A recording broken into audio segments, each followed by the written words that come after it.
Good evening, everybody, and welcome to the first meeting of the committee in the new municipal year. The first item of business is election of chair.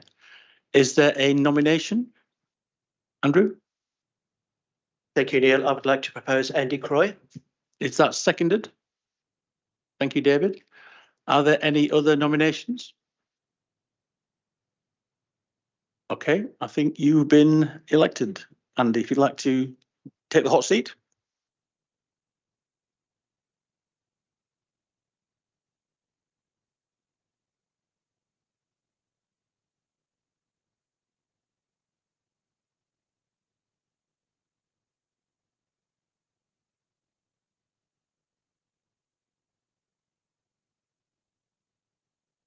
Thank you very much, everybody. The next item on the agenda is item 2, which is the appointment of a vice chair. Do we have any nominations for vice chair? I would like to nominate Chris Johnson in his absence. Any seconders for Chris? David, thank you. Are there any other nominations for vice chair? No. Okay, so that's Chris Johnson. Before we go on to the apologies, just a very, very quick welcome to new members. Is it your name thing is the wrong way around? I know it's useful for you, but I can't see it that way. Yeah. Welcome to and to returning members and to people who are returning to the committee and who are new to the committee as well. Okay, so apologies. Do you have any apologies, please? Yes, Michael Firmager and Pauline Helliar-Simons is here as a substitute, and Chris Johnson and Andrew Mickleborough is here as a substitute. Okay. Thank you for that. Okay, so minutes of the previous meeting, the minutes have been circulated. I don't have any questions or comments on the minutes. Does anybody who was at the last meeting have any questions or comments or amendments to the meeting? So I think we can take the minutes.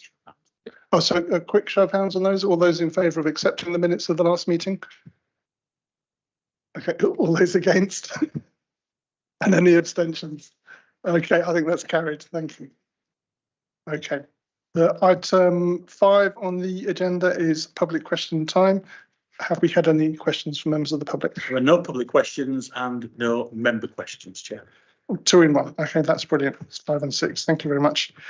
Okay, so then the next item on the agenda is the first sort of major item, and that is a progress report on showing that the council's progress against task and finish group recommendations. So that's agenda item 7. Do we have anybody, an officer here who wants to introduce this, or an executive member? Yes. Don't worry, we have a presentation for you. Everything is in the agenda, and we're assuming that you've read it. I just wanted to make one quick note in that the second task and finish group I actually was a member of. So I just want to make that clear at this point. But everything's in front of you. Please fire away with your questions. Thank you very much. So as I know everyone has read the document, does anybody have any questions for, is it Sarah and Rhiannon who are taking the questions? We are waiting for a member from the energy team as well. So while we'll wait for him to arrive, any ones related to energy, I can answer some aspects of it, but I don't have to answer all. Okay, so does anybody have any questions based on what's been put in front of us?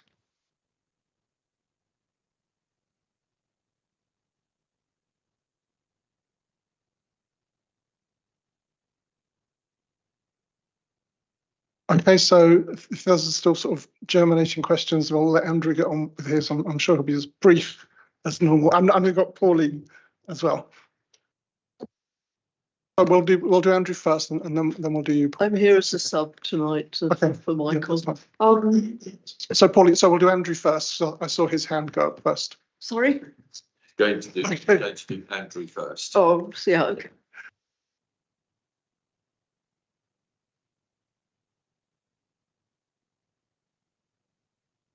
Okay, thank you. I'll ask 2 questions, if I may. The first one is in the 2020 task and finish group, recommendation 13 referred to resourcing available to support the climate emergency team, and there's specific reference to this remaining a team with no budget to deliver its own projects, and quote, this limits or significantly slows down initiation of any new climate projects not currently in the CEP or that don't have their own budget. So my question is, does anybody have any views on this matter? I'd be particularly interested in officer and executive member responses, and is this something that you would like this committee to consider, make possible recommendations on? Do you want to go first, Rhiannon, or shall I? Yeah, I'm happy to sort of start off. I think the issue with the climate emergency agenda is it is absolutely vast, and I think it is about how far we would like to take it. As a local authority, we are a small local authority, and I think we do punch really above our weight in terms of what we do. We have very high expectations, I think, from members and senior officers on this particular agenda. I think it's about the balance of how much resource we have that's available, and balancing that against other priorities that we have within the council. But I think we could always say that we would look for more resource to do this. I think the other issue as well is about how embedded it is within the other services within the council, and that's certainly something that we want to look at in the year coming up, is changing the culture so it's more accepted throughout the council. So some of the effort, if you like, is picked up across those services. So I think that's probably what I want to say for now, and I'll hand over to Sarah.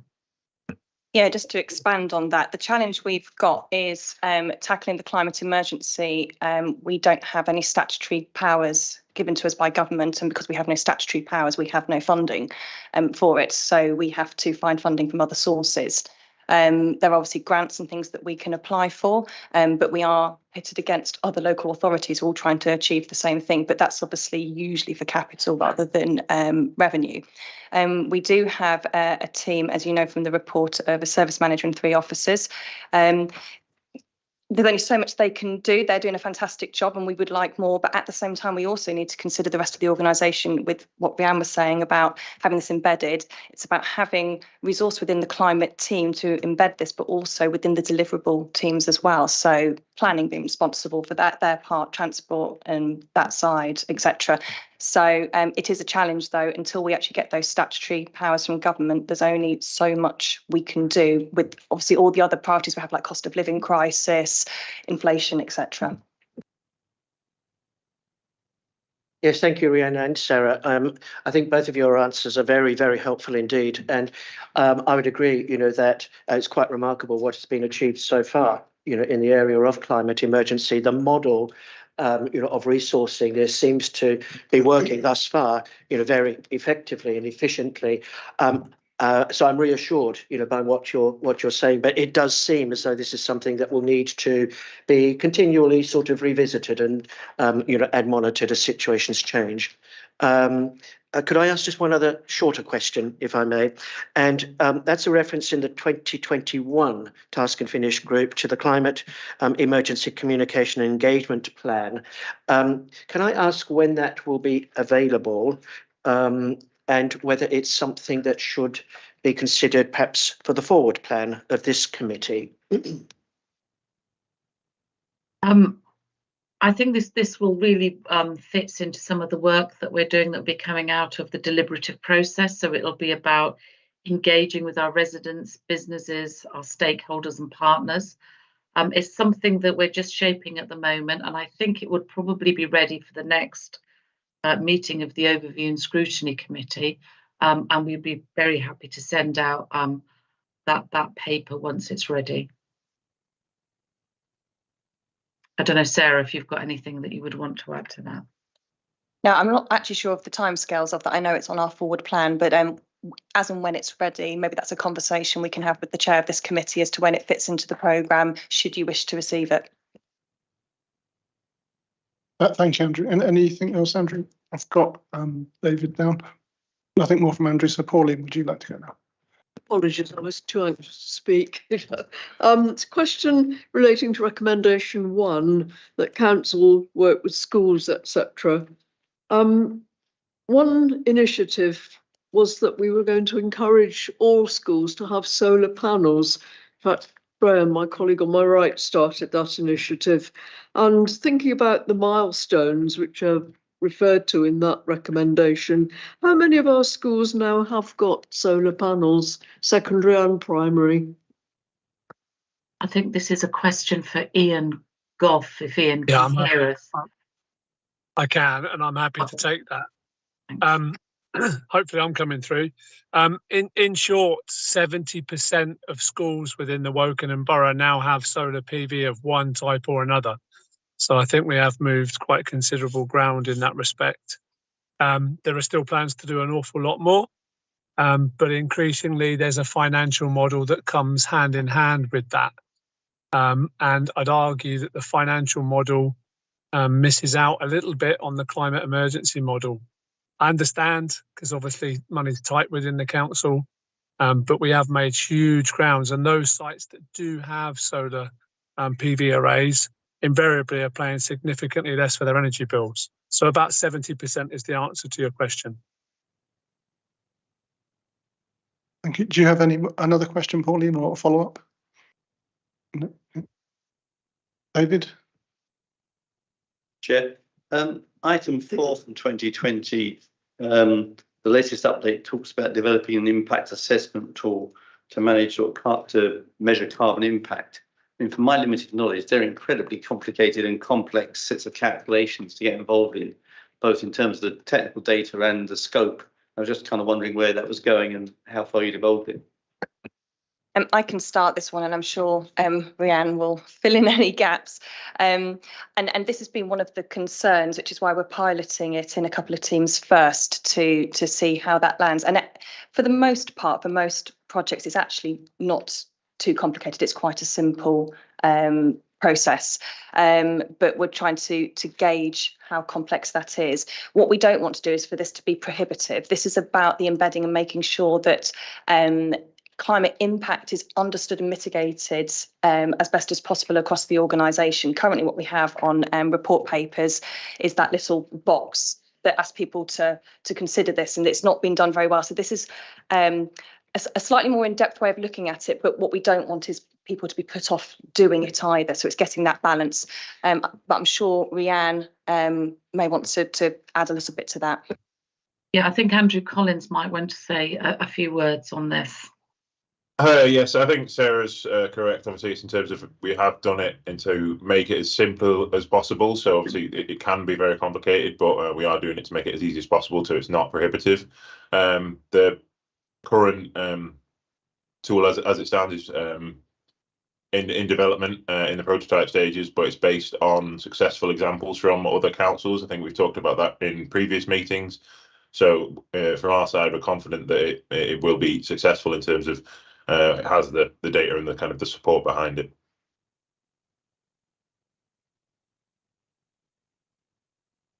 Follow up, David? Yeah, I applaud both the direction of travel that you're taking. It's a great thing to do, and the need to keep it simple because they can expand in complexity incredibly fast. But equally, simplicity doesn't address itself easily to areas like construction or planning or to transport. And I'm wondering, as this evolves, are you going to be sort of upfront about what the limitations are as well as the opportunities that it brings?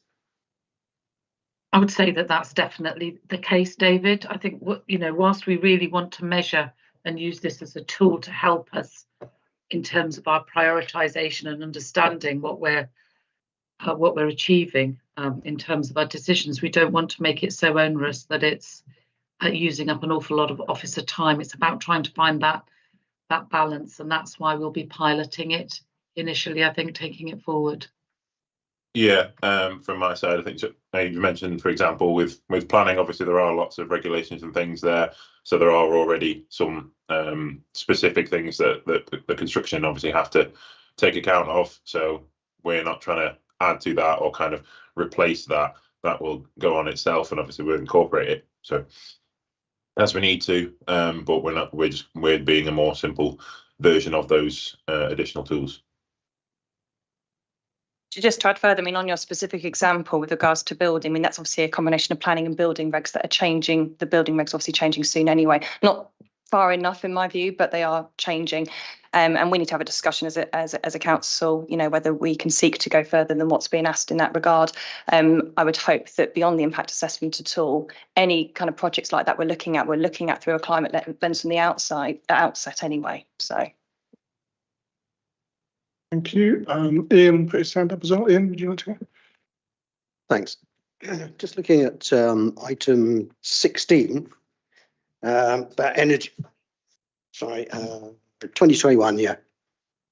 Item 16, talking about energy opportunities for solar panels on domestic, public and private buildings. I wonder if we could extend that now to car parks. There's been a really good story out last couple of days, just like what we've got out here at Shoot End, putting a structure up, putting up big solar panels over those.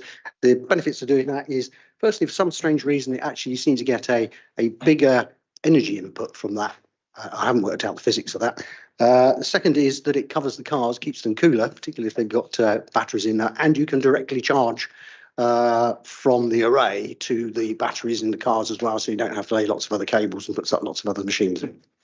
Yeah, and I'm sure Ian's going to want to come in on this as well. What I would just like to start with is totally agree. The challenge we've got is grid connection at the moment, as you'll be aware, and we're waiting to see. We've got some noises coming out from Ofgem and grid at the moment about reform in this area that will change things in that regard.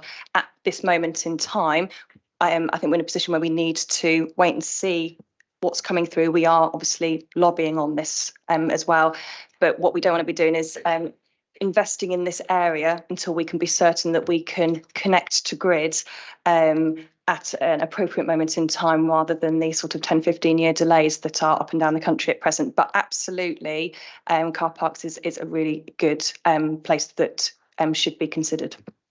Ian, I don't know if you want to add to that. No, I'd concur. I totally agree with what you've just said, in fairness, Sarah. I think it's a fantastic opportunity with general paybacks or ROI in and around the 4 to 5 year mark. So unsurprisingly, French have decided carte blanche, they're actually going to do it en masse. I think we will follow suit in the UK.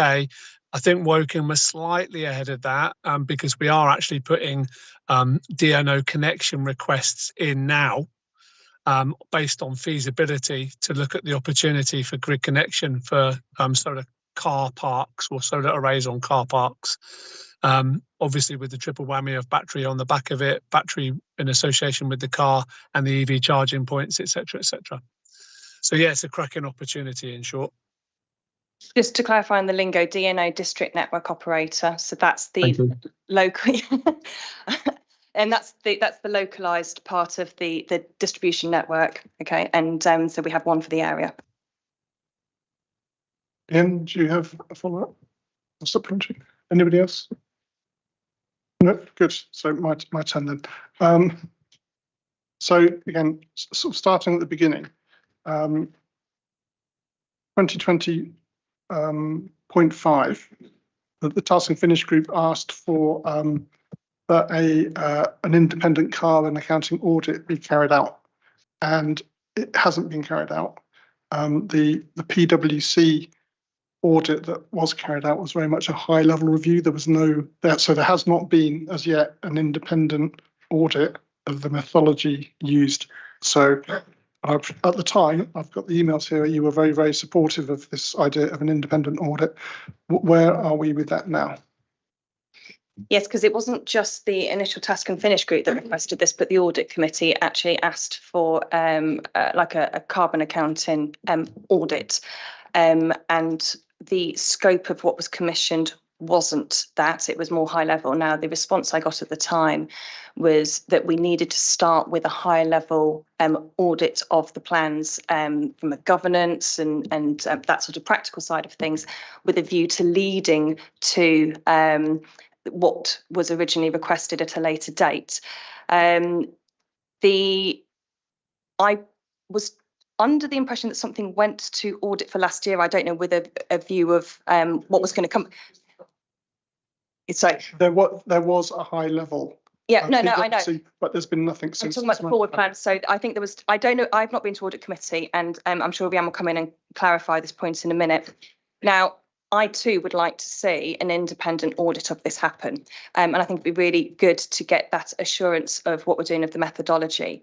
I am going to caveat that with, though, however, it's a funding issue and a resource issue. And I think there's no harm in us getting quotes to understand how much something like that would cost, but we need to understand within the scope of everything that we're doing, is this the right way to be investing our money? So as you've already seen, there's only so much we can do with the resource and funding that we have. And if we are doing this, would that be at the detriment of us actually delivering on carbon reduction savings? So we need to understand it in the grand scheme of things. We've also set up the Climate Emergency Overview and Scrutiny Committee, and there's opportunities to hear as a committee to really scrutinise into the methodology in a lot of detail, which is another option that the committee may wish to consider. I mean, amongst yourselves, you may want to decide what kind of recommendation you want to make on this. I can't make a promise at this stage as to what direction we take is, because we've got to consider within the financial context of this authority with delivery of projects as well. So I would love to see this, but my caveat is we need to look at the bigger picture and decide if that is an appropriate use of council financial resources in the context. So, Rhiannon, do you want to add anything further? There's probably not much more that I could add, but that's absolutely correct. The actual audit that was done was relatively high level, with a view that we would follow up in time with the more detailed audit looking at the carbon accounting, or the approach that we had to carbon accounting. I think what we should do is take it away as well and have a discussion with our audit team. But I think you're absolutely right. We need to look at what the costs of that would be and understand how that would fit in the overall, I suppose, the corporately in terms of finance. So my gut feel is it would probably come out of an audit budget rather than a climate emergency budget. The methodology itself, I mean, it's 18 pages of text, and it's typed. There's no sense that you can actually work through this and check the numbers unless you did it yourself with a calculator.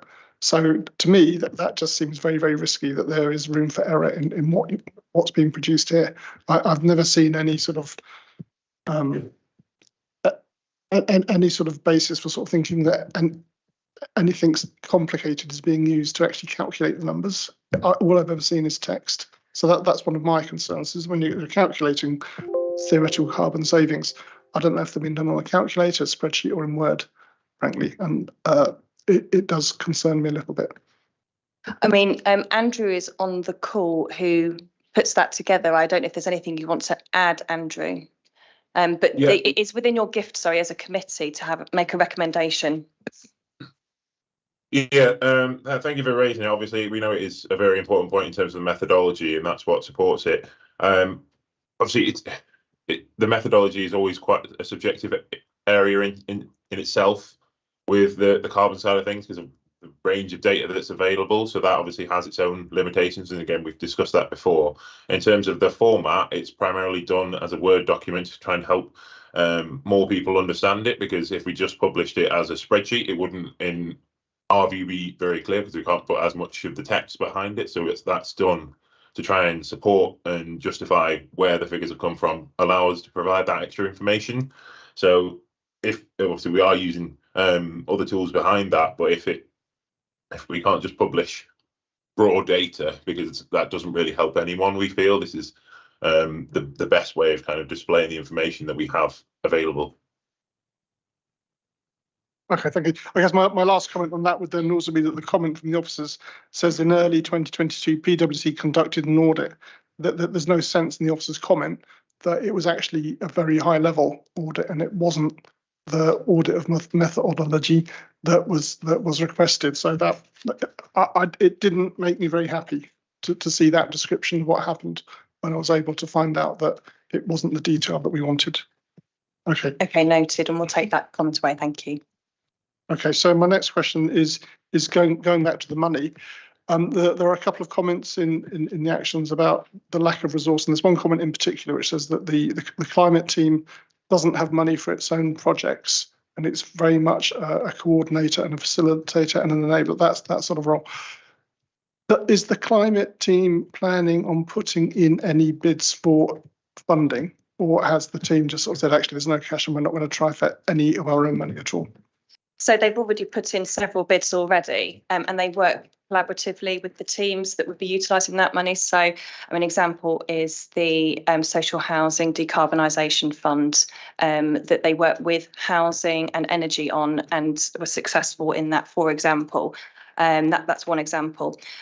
What's being developed is sort of like a chart or a list of all the various projects and things that can be looked at, and then as they're always keeping an eye on funding opportunities that become available and put those in. The challenge is, as I mentioned before, is a lot of these bid opportunities have councils pitted against one another when actually we're all trying to achieve the same thing. So we do need a change in how this funding is distributed, but they support teams throughout the organisation and for these funding bids that are climate related, and already doing that and continue to do it. And yeah, we're looking at all opportunities. Yeah, I would just add to that. Actually, we have had a number of successful bids, but as it is with bidding, we've probably put twice as many bids in as we are successful with, probably more.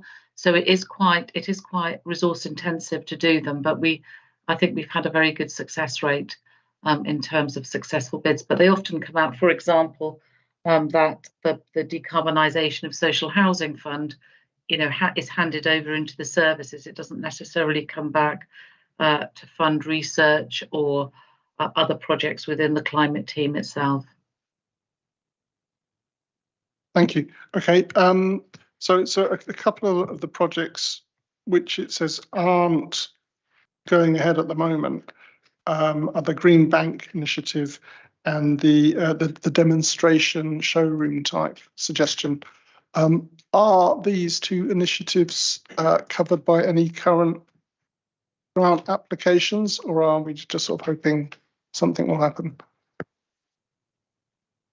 Ian, do you want to come in on the Green Bank scheme? The Green Bank.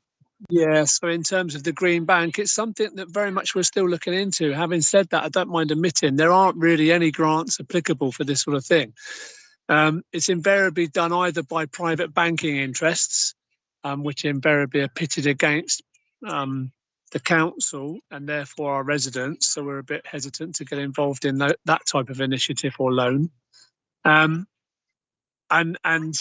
central government did come out with some big bold statements around sort of Green Bank initiatives, but as of yet they haven't done anything. So to be honest with you, Wokingham are very much working on our own in this regard, and it is slow, painful process. I don't mind admitting.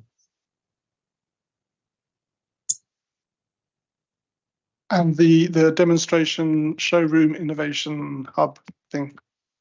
That's predominantly, I would say, a resource issue, wouldn't you say, Rhiannon? I think it's it's something that's on our forward plan and something that we'll get to, but it's obviously we have to wait until we've done other pieces of work, so we can't do everything at the same time. We just have to plan what we're able to do against the resource we have at that time. So I would say it's not something that's forgotten. It's something that we haven't got to yet. And if there is a fund that we're able to go for in the meantime, we will certainly go out and bid for that. Thank you. I'm going to have a 20-second rest while I look around the room. Thank you. Everyone thanks you, Charles. Charles, anybody else? It was a question, basically. I know there's several things in here about increasing the amount of electric car chargers around the borough. Now, basically, I've got an electric car, so I use these things myself. I find we've got 2 or 3 different systems we seem to have currently in various places. There are 2 different ones in the car park here, one of which, though my children always tell me I'm a technophobe, I find impossible to navigate. As a comparison, basically, in Wallingford, the nearest town where I work, every single council car park, it's got the same system everywhere. We can just pay by a credit card. You don't need an account. You don't need to log in and get some kind of membership card. We can't change the infrastructure we have. I also know that the comment in here that there's a limited fund basically for this, and it is all, again, as per the questions you asked, grant funded. So I think my question was, it's not about just increasing the number, it's about making them easier to use and getting better utilisation out of them, and what can be done in that respect. I totally agree. I'm wondering if Rob might, as he's here for another item, might want to come up and answer this in a bit more detail. But as a fellow EV user, I agree. The easier to use, the better. I do believe we are looking, as we bring in newer ones, to have a more standardised approach. And I think some of the challenges with the existing ones are quite old ones now. But I'll let Rob answer in full. Yeah, thanks. I'm hoping, I see Ian on screen. It's Hoyt and his team who operates our back office.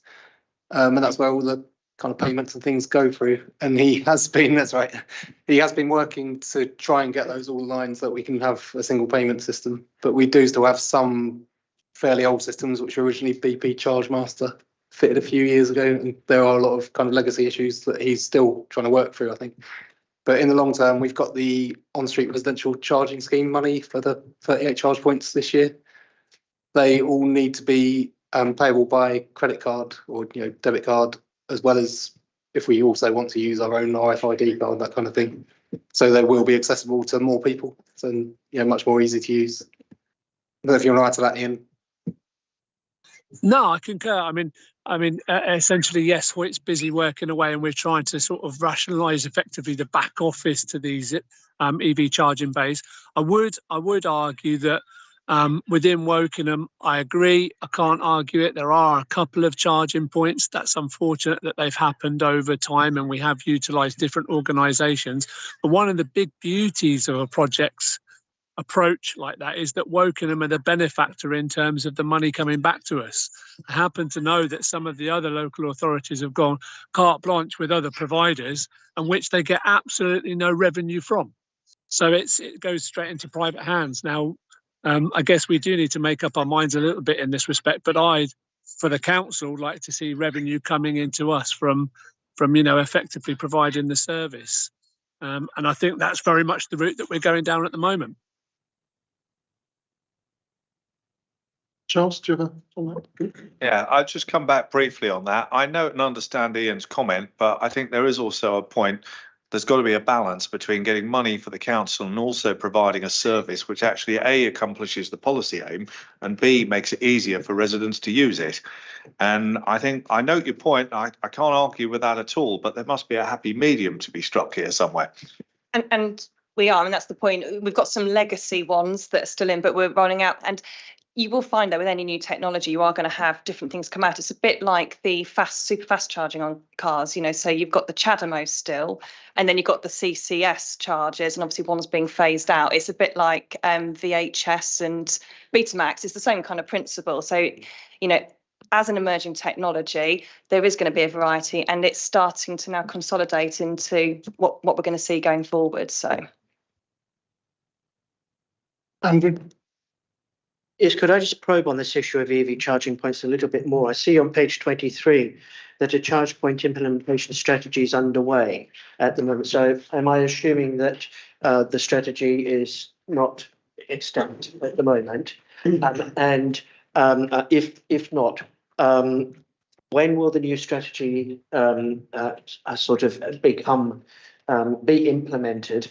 And critically, what sort of modelling is underway to try to estimate the demand for different types of EV charging points, particularly private versus in private homes versus in public places, and also those provided by institutions such as this council. I guess some of you can see where I'm going with this question. That we wouldn't wish the council to be undertaking very expensive, investment that is in competition, with EV charging points that are being provided either by individuals in their own homes or, or by businesses. So. Nice. Yeah, it's a good point. Our EV strategy has taken a couple of years to produce because we've been going through various iterations, and then the new modelling and data comes forward and we've been updating again. So we've got to a point where we do have some modelling around the potential, looking at mosaic data in terms of where different types of people live and whether they've got on-street parking or not. Because if they've got their own drive, in theory, they should be providing or be able to put in their own charge point. So we've been using a lot of that data to work out where the different equipment can go and then where it's likely to be needed the most. The different types of charger, again, depending on whether it's a destination charger where you just want to, or whether you want a quick top up, or whether it's ultra rapid where you just come in, park for a few minutes, then leave again. So all of that's in the strategy. We've got a complete strategy very nearly ready to go at draft stage. By the end of June, we expect to have a draft that we can share and sort of take further through the process to get it adopted. And that will include things like the private sector, how they're going to kind of interact with what the council are delivering. We've been quite fortunate in terms of the LEVI, which is the Local Electric Vehicle Infrastructure Fund. So they've confirmed we've got capability funding for this year, which will give us £56,000, which is going towards 2 officers, sort of 2 days a week, in both Ian's team and my team. So they can help lead on that and focus a bit more on the EV because we haven't had a dedicated kind of time to spend on it. And the years from 2024 onwards, that capability fund is doubling. So we will hopefully be able to have 1 dedicated officer working full time on EV work, which will give us a lot more scope to be able to keep that strategy up to date and keep working on it. Because as things change, it's going to continually change, like with the way technology changes and that kind of thing. Thank you. Follow up, Andrew? No. Charles, no. Graham. Please follow up on the strategy question, because I grew up in the computer industry, and whenever I heard the word strategy, it meant delaying the decision because the technology grows so fast.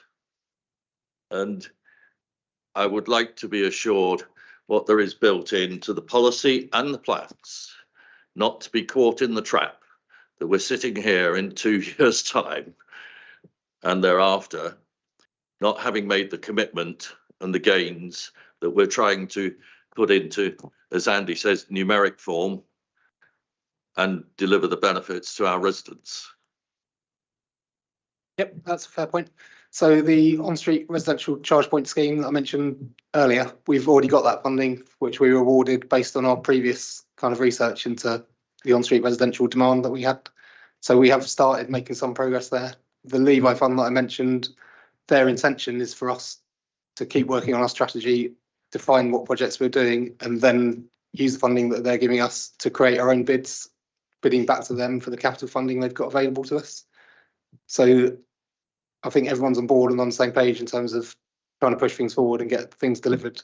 It's just a question of when that money comes in, you know, how are we best going to make use of it. And also part of the LEVI requirements is that we bring in private funding with it. So it's working with some of our partners to try and work out how we can deliver that's going to, I suppose, make them money eventually because they're a private company, but also give us the best results that we need. I think obviously the challenge for a local authority is we're trying to fill a gap in demand. And once that gap is filled and more people own electric cars, the private sector is going to come and take over, and they'll be putting in the most profitable charge points and that kind of thing. But that's the way the world works, I guess. Thank you for that. And I think that that's a mature outlook. I think it's largely down to this committee to make sure that it is kept on track and that we're talking about implementation and not strategy after strategy. So thank you for that. Thank you, Graham. Any other questions from anybody? Okay, good. So my turn again. So looking at page 24, so we're now on 2021.6, and this is about road schemes, making sure road schemes via I guess approved design encourage cycling. And the most recent comment is that some training has been undertaken to ensure that our engineers understand the requirements. And I would just like to understand a little bit more about how many people do we need to train? How long is the training? Is this something like, because there's training to maintain an F-16 fighter jet and there's training to use PowerPoint, isn't it? I mean, what does this training involve? I mean, how difficult is it for our engineers to be trained to make sure that they're doing the right thing by our cyclists? Well, this is going to need a highways response. So I'm looking at my highways colleagues over there.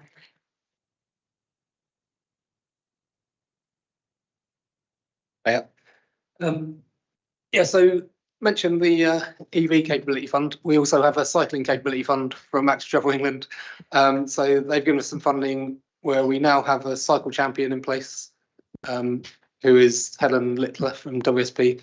She's working with our engineers, looking at their plans and trying to help them develop those and make them more LTM 120 compliant. She's also producing our own Wokingham focused LTM 120 cycling guidance, cycle design guidance. So that will help us have some more standard designs which are Wokingham specific. Prior to her, we used last year's cycling capability fund to carry out some design training, which was a 2-day course, taking the engineers through what we've been doing or what the LTM 120 basically says. So you could expect them, in theory, to just read the LTM 120 and kind of run with it.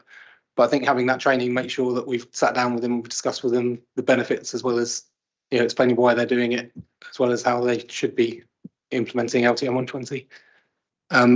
There is always, especially in old market towns and that kind of areas, there's going to be a competition for space. So trying to help them get the most appropriate result that isn't always LTM 120 is always going to be a challenge, but I think we're hopefully getting there. Thank you. Yeah, so there is more training coming as well to make sure that everyone across both the transport development control team and our own designers and potentially our managers and members as well could also have some sort of like a much shorter course potentially, but that will be coming this year. Thank you. So it almost sounds like prior to this, our staff didn't know how to implement LTM 120 properly, and that we've gone through a period where we're actually behind where we should be because of a lack of training of our staff. There potentially that could be the case. I mean, I think what we did initially is what I said in the beginning is kind of expect people to read it, and that potentially wasn't happening, I think. So making sure they've done that training does make sure that we're all on the same page, basically. But yeah, theoretically, they would have read that, you know, as it came out, but you can't always expect the engineers to be exactly, you know, on the ball and everything, because there's a lot of different guidance documents. Some of them conflict each other. So I guess that's why some of us do Excel and others don't do F16s, because if they had F16, it would be horrible. So go make, you said you had a cycle champion. Now, is this somebody who's come in as a cycle, that's their job, that's their background, or is it somebody internally who's been given a course, a badge, who's now a cycle champion? Yep. So initially, when we were the previous round of capability funds, we looked to appoint somebody on a full-time basis. The idea of the capability fund is you build capability within the council. Unfortunately, because they're only issuing the funding on a 1 year at a time basis, it just wasn't attractive to anyone, so we had no applicants. So we ended up having to go to consultants. And so this current one is from our framework consultant. She's very good. She's the chair of the ICE Cycling Design Committee. So she's definitely Institute of Civil Engineers. So she's very knowledgeable, but unfortunately it does mean it's potentially more expensive than having somebody in-house, so we get her for less time. Anybody else? Okay. So my next question relates to point 12 of 2021, and it talks about I remember we had a very long discussion about this in the task and finish group, talking about upskilling the local workforce. And I was wondering, my comment I've got here is, how is this going? This is in early stages at the moment. So alongside the fact that we need to provide support for businesses, particularly small to medium enterprises, this is all part of that. So the climate team is working with the economic development team at the moment and working across both the support for business and the skills gap. I mean, it's not just a local issue, it's a national issue, but it's part of a focus that has just been initiated, and I'm not sure at what point we'll have something to bring, but it's something that you may want to consider for the forward plan to have a look at. Can I just come in on that as well, because I have economic development as well as climate emergency within my remit, and it's something, as Sarah said, it's not just ourselves that are looking closely at this, but all of our partner authorities across Berkshire, and indeed the Thames Valley Berkshire LEP also has this high up on its agenda. West Berkshire College has become a hub for net zero carbon skills in particular. So I would say that this is very much something that we're working on as a Berkshire-wide priority. We don't particularly have anything that we can update as yet, but we could perhaps bring a sort of sector report back to this group about the skills, the shortages, where they sit, because there are so many different skills or classes of skills within what's called, green technologies or net zero carbon, and it might be good just to see a report of how that's broken down, where those skills shortages are, and where Berkshire sits or Wokingham sits within that. Thank you. I think when we did the in the task and finish, we were sort of very aware of that there is a skills shortage, but I'm not sure I understand what it is exactly that we have done. It's all very well saying the LEP is on the case, and that there's a college, was it 20 miles away, where people can go? Is that, I don't know where West Berkshire College is. I'm guessing it's in Newbury or somewhere like that. What about local businesses? Have we had any impact on them in terms of upskilling? I think the issue is there's a skill shortage, is not just in this area, but right across the board, I would say. And even as an organisation ourselves, we noticed that there is, significant skills shortages, and in fact that's right across the country. There's only a certain amount that we can do in terms of that. We do work with sort of partner organisations such as DWP. We work with our developers, but we don't have a college of further education in this area, but we do talk to the schools as well. But there is only so much we can do. I mean, I guess we could put courses on, but then that they would need to be funded, and then they would need to be very closely targeted as well to where those gaps are. So I think we are a bit restricted in as to what we can actually do to support this area, rather than look at an encouragement and look out for opportunities where we can. I think we're much better at working in partnership with other organisations to address such a huge issue. Yeah, again, no one's going to disagree that there's a skills shortage. We know that. It's just I don't feel that anything is happening that's going to benefit local businesses. And I think this is one of the things which came out of the task and finish. We were very conscious that there was a skill shortage, and we did want local people to go to local businesses who would have the skilled people. So it doesn't seem like anything has happened. So we are starting the process of developing the business strategy in terms of climate emergency. That is something that has been instigated, and I think it might be a conversation to look at when you would like to see that, or when it's going to be ready for you to see the work, that progress. It's not in a position to bring at this stage, but that work is underway. Okay.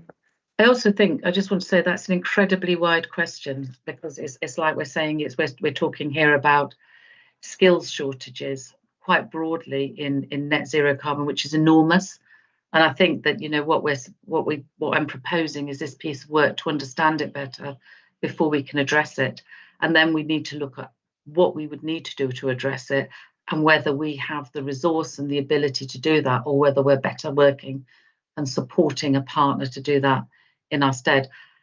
I'd be interested to, we're looking at right across Berkshire. The only specific instance I can think of supporting skills in this particular area is the work that's being done by West Berkshire College. So I think we'll take this away and come back, I think is the best approach. Yes, it's on this this point again. It's very interesting discussion. So thank you. You mentioned that there had been some discussion with Department of Works and Pensions about the skill shortages. I've heard people in this council talk about their wish for this council to be a lobbying council, and that to include lobbying of of the national government. I'm just wondering whether whether this committee might wish to consider a recommendation that that this council lobbies Westminster, to take a very thorough look, at what the green skills shortages are, and sorry, Graham, strategies for tackling or addressing this. So that wasn't a question, was it? No. Okay, right. Sorry. There was kind of a question. Would we want a recommendation along those lines? No, thank you. Do we have any more questions for the officers, please? Or for Sarah? Okay, nearly. Honestly, I'm nearly done. So again, back at 2021, points 22 and points 25.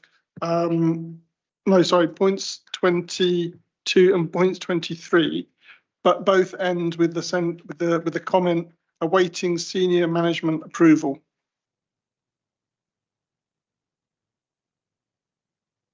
So when are they going to approve it? Senior management?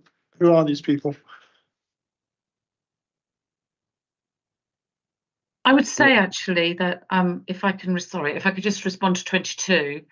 Actually, I think we have to remember that perhaps there's been some time since this report was written, or these report recommendations were made, and I think of late, working alongside Sara in particular, we've made it an absolute priority to look at embedding climate emergency into every service that the council has. And indeed, and I hope it's okay if I say this, Sara, but that is the chief priority for this year. So that is something that we are looking at really accelerating. And I don't know if you want to add to that, Sara. Yes, I just had to read what 22 and 24 first. So 22 is the training, 24 is actually the impact assessment tool. Yeah, I mean, just on Rhiann's point, it's one thing delivering projects that reduce carbon. That's absolutely what we should be doing. But ultimately, we need to think wholly as an organisation that we live and breathe what it is we need to do to mitigate and adapt to climate change. So it's everyone's priority. So the embedding piece is absolutely crucial. So we're not making policy decisions now that we're later having to go back and say, well, they're not climate related. And both 22 and 24 are absolutely key to that. So we have had a discussion at the start of this municipal year saying that this year, that is the vision at the end of this year, municipal year, that embedding process is, I mean, whether it will be complete is certainly well underway, and it's very, very clear that that's the strategic direction for this. So the training specifically, we've, I mean, Andrew will be able to talk a little bit more about that. I've seen some proposals for that. It's now, being looked at by senior management, looking at what, getting their views back on that before we progress on that. And the 24, that's the impact assessment tool that we talked about earlier. Yes, I was just about to say, I think we covered the climate, the impact tool or the carbon impact tool earlier. It's something that we would look to pilot first to see how it fits with the processes that we looked at, how onerous it's going to be and whether it needs to be adapted anyway. So I agree with Rhiann in regards to the tool in terms of that's the priority of simplification and stuff as well, making sure it works for the teams as well. So hopefully that does happen soon. In terms of the training, yes. So again, it's in terms of we've got some options available, and we have looked into those, and some of the more significant ones obviously are resource dependent and time dependent of obviously getting the officers and things schedules aligned. So that's being looked into. There are additional things we can be doing and are doing in terms of e-learning modules. So that's something that all officers should be able to complete in their own time, and that's something where is hopefully very, very close to implementation. has progressed significantly recently, with some delays from the HR side, but that's all been sped up now. And we are engaging with teams independently in terms of like the ongoing monitoring groups I mentioned earlier, that are ongoing with them. So as part of that, we are offering training to teams about various climate elements in general and how it relates to their actions in their team. So there is more going on in the background behind the kind of main significant training program. Okay, thank you. I guess what my question was about was that awaiting senior management approval makes it feels like it's done, and you're just waiting for somebody to sign it off. But from what you're saying, you're still polishing up these schemes, you're still finalising them. Well, it's in terms of making sure they align with obviously we've prototyped the tools and the training and things and investigated them, done the feasibility side, and obviously we then got to get the feedback from senior management and how it will work across, because these are such significant things obviously for all officers across the council. We've got to make sure it works for everyone, so it's kind of it means there's like both things at the same time, really. They also have a democratic process to go through. I'll feed that back to the report writer. That doesn't explicitly say that. Right then, anybody else before we move on to the next agenda item? Okay, so the report asks us to note and comment on the progress made. Has anybody got any comments that they would like to make, Andrew? Yeah, thanks, Chair. I did suggest earlier that we might wish to consider a recommendation with regards to communicating with Westminster, our concerns about the green skills shortages and desire for that to be addressed. Okay, I'm happy for that to go. What we'll do, we'll get all the comments and recommendations down, then we'll see if we all agree on them and vote for them all at the same time. Charles, did you have one? Yes, forgive me if this has been covered before because I'm new to this committee, but I note the comment, I think it was from Rhiann earlier, that we're fairly well advanced as an authority in terms of these areas. I'd be interested to understand, a lot of councils declared a climate emergency at roughly the same time, 2021, 2020, etc. I'd be interested just on a very top level to understand where we are in comparison in all the key areas. So I'm going to interrupt that one because what I want us to keep focused on this agenda item, which is matters arising from the implementation or lack of the recommendations of the two task finish groups. Whereas yours, I think, is a more general question. Okay, are there any other? Yes, Andrew. Yes, thank you. I'm referring back to the comments of the concerns you raised about the high-level PwC audit, and I'm just wondering whether you might wish to consider a recommendation at an appropriate time and as resources permit for an independent, I think it's carbon accounting audit, a much more detailed audit. Looking specifically, I think, at the methodology was what you were concerned with, amongst other things, Andy. I'm not sure I want to put in the caveats about as resources allow. I think we should just reiterate that the original task and finish group requested that an independent accounting audit was performed, and just reiterate the point that was made at the time. I think that would be my comment on that one, rather than making it easy for people to get out of it. Any other recommendations or comments?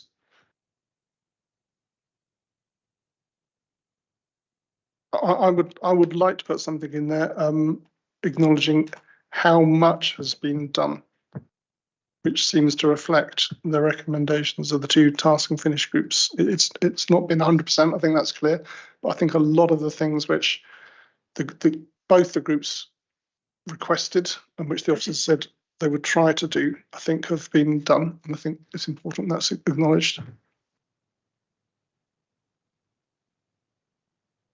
Does anybody else have any other recommendations or?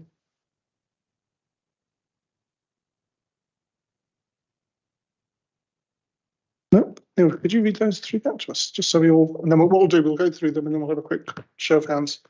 So there was Andrew's point about lobbying. which was agreed. There was the point about the audit of methodology, and I think Rhiannon and Sarah did say that we're looking at options and costs. So that could be coming back. The principle is one thing, but then it's See, I think this is a comment we should be making to the audit committee. Right.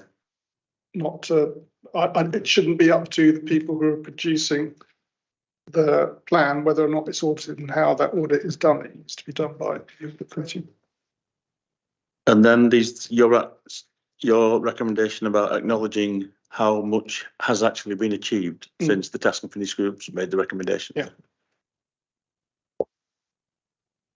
Is everybody happy with those recommendations? All those in favour? Those against? Abstentions? Good. Thank you. Right, so agenda item 8. Just to inform members of actions taken with a local plan update to embed the climate emergency action plan within the LPU. Hello, Ian. Hello. So we have Ian here. Do you want? And we've got Lindsay here as well. So as is hopefully the habit with this committee, we're not expecting a presentation because everyone is a good councillor and they've read all of their papers.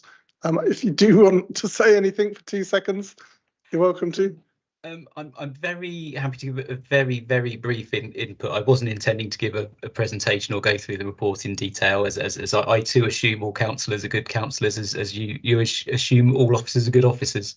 So the only thing I wish to highlight before the debate really is that the report that we've provided to you is one that looks backwards at this time.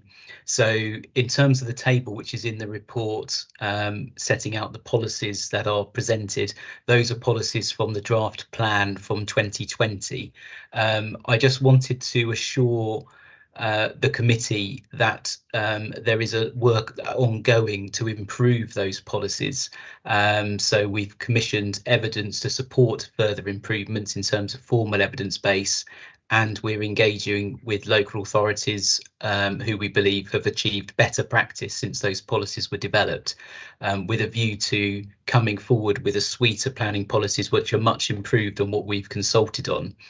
Unfortunately, it's probably a little bit too early for me to expand on that substantially tonight, but what I can do, and certainly very happy to do, is to say to the committee that once that work is more complete in a few months' time, I'd be very happy to come back and present information on sort of the emerging policy direction, which will be an improvement on what's in the report. So apologies that the report's backwards, but it's dealing with the published position in terms of draft planning policies, but we're working with officers across the team to improve those, and indeed we'll be working with the planning policy member working group to discuss those. And once that's done, I'd be very happy to come to the group to explain and provide an updated position going forwards, which I should imagine would be in a few months' time. Thank you. Again, we'd have to look at our forward plan, but I think it would be a really, really useful one, because I think getting the local plan right is really important for the future. Okay, so does anybody have any questions on agenda item 8? So I've got David, Andrew.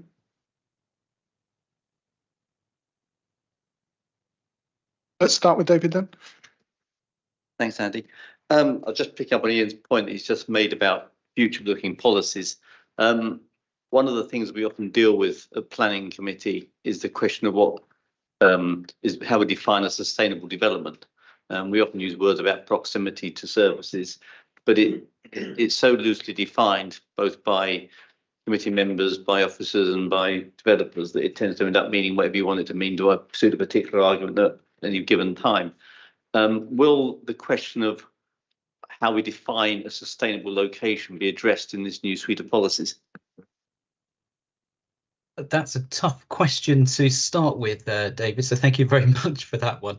In planning, the definition of sustainable development is the implementation of your whole plan, in essence. So there isn't a single sentence or paragraph which defines sustainable development. So the local plan is in essence defining what the authority describes as sustainable development. And so development which is in conformity with it would be deemed sustainable and should be granted planning permission, and development which is not in conformity with it may, and I should stress, may be deemed unsustainable at this point in time, because it doesn't conform to your policies. But in terms of making that final judgment, you would need to take account of other material factors that you may need to take into account. Having said that, at a general level, what I would say is, in terms of things like the environmental policies, particularly around energy and things of that nature, then the suite of policies we are developing and proposing are intended to be much more accurate in their requirements and much clearer. So things such as net zero requirements and what a developer would need to provide to demonstrate that that development was net zero, we're intending to nail down at a very defined level. And indeed, I'm working with colleagues to make sure we use an assessment assessment framework, which is one we believe to be accurate in terms of assessing those energy requirements. So there isn't a performance gap between the mathematical theory and the implementation of a development, which can occur through some assessment frameworks and indeed does occur through building regulations to a degree, I believe. I just sort of follow on from that, Ian. I think the stuff that is akin to building regs and design, where I would sit back and see what happens, but I'm sure the technical experts will be ahead of the game on that. I think the ones that vex us most are perhaps the more subjective ones. So we talk about distance from facilities, and then facilities becomes a bit of a moving piece. Is it a shop? Is it a bus stop? Is it a doctor's surgery? Whatever it may be. We talk about increases in traffic. And I think these are ones where some future policy guidance would be very welcome and very helpful for the people assessing planning applications. Yeah, just very quickly, I note that happily, David, and while it certainly speaks to the team in terms of providing as much accuracy and definition as we can in policies. Needless to say, a lot of planning is judgment, so things do need to be weighed up against each other. In terms of traffic, just very quickly, again, there are advisory distances which our highway department use, which will be taken account of and implemented, and those are used and defended as best the council is able to do so. Many times inspectors and we will be successful in utilising those policies. There will be some circumstances where the judgment of an individual officer or an inspector will differ in terms of the precise standards. But again, if I speak to my highway colleagues, it's not just about the distance, for example, it's about the quality of that journey as well, and whether someone's likely to make that journey. So a facility can be within 800 metres, for example, or 400 metres, but if that journey is not one which is safe and not one which is attractive, then that facility may not be used regardless of its distance. So again, it's making sure all these sort of quality tests are built into our policies so we can draw them within the context of an application.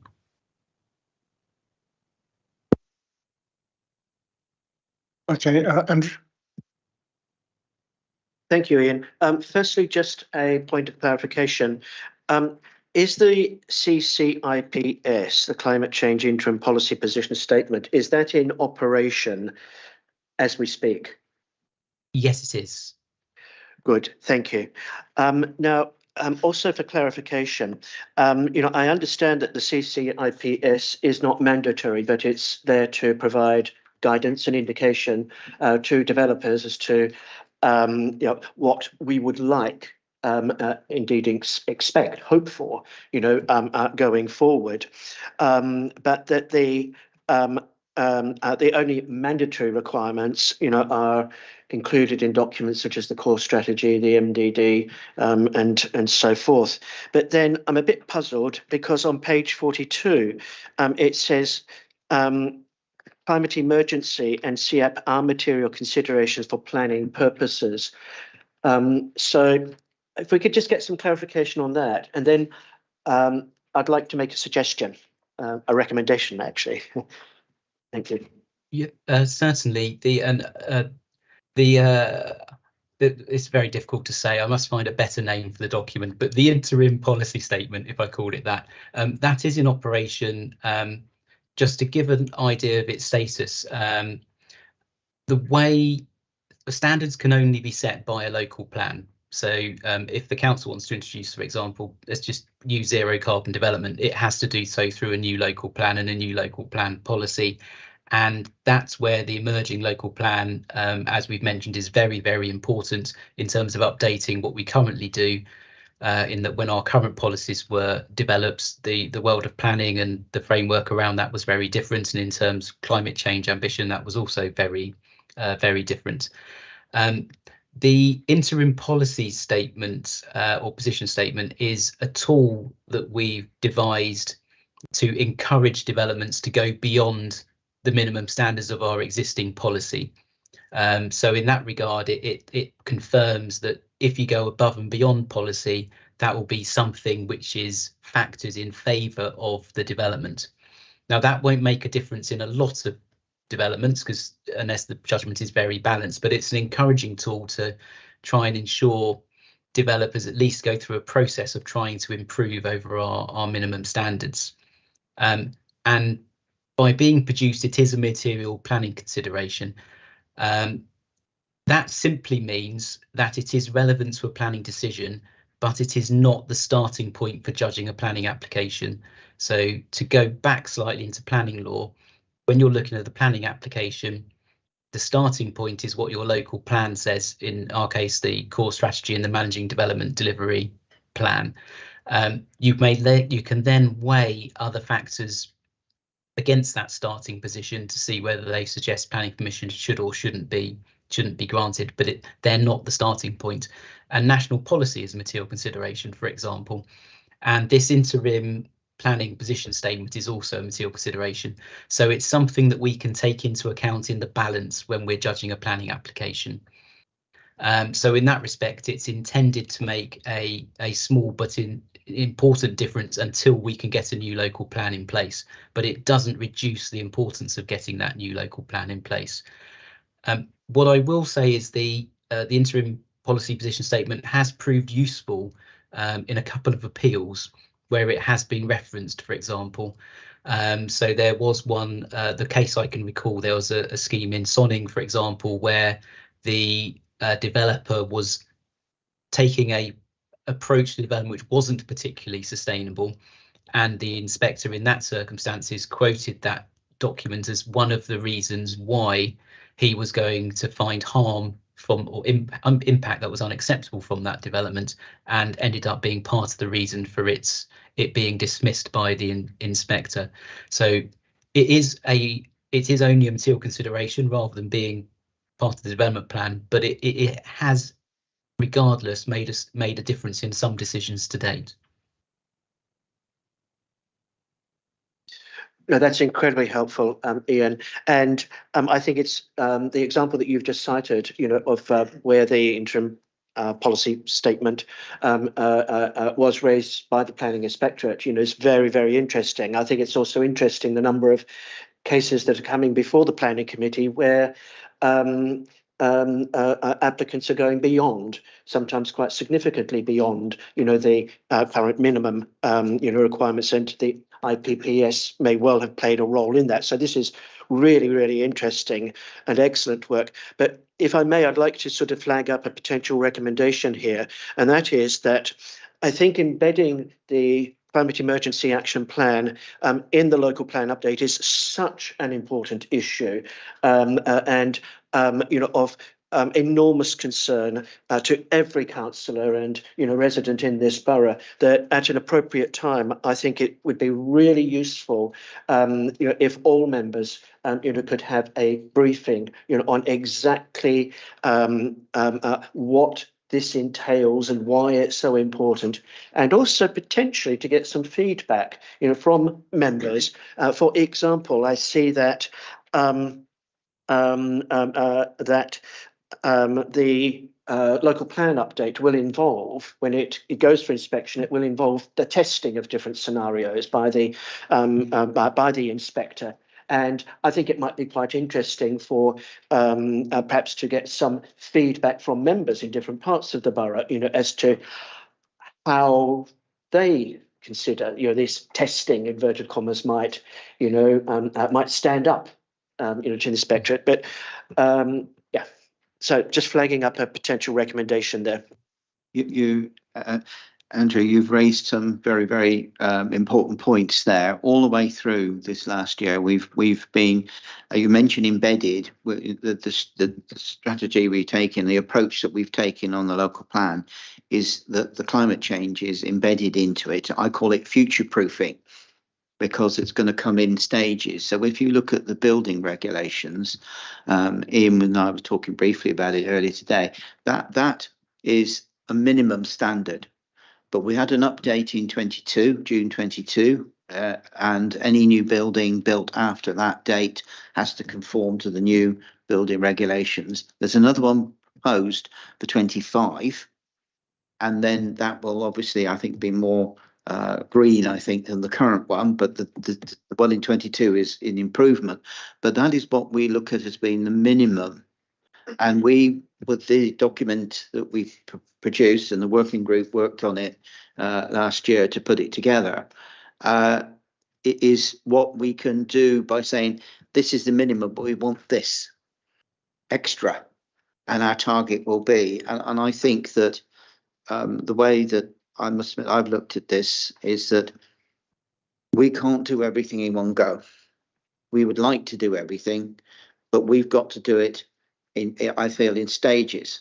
We've got to improve, and as the houses get built, as they go through the local plan, they would be moving more and more in the updating of the as we go through the climate change issues and what we can and can't do. And I think that's where we're going to need to go. Our aim would be go to net zero, and that would be the point of going what we want.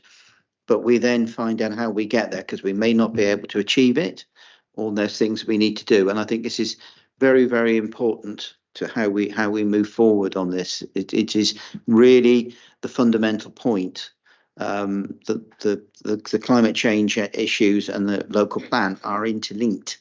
What we want to do there, we've got to do that as far as we can, and then we've got to get the industry coming with us, and what happens across the country. That's just observations for you. So just on the build regs, I just want to quickly mention, which is coming in 25.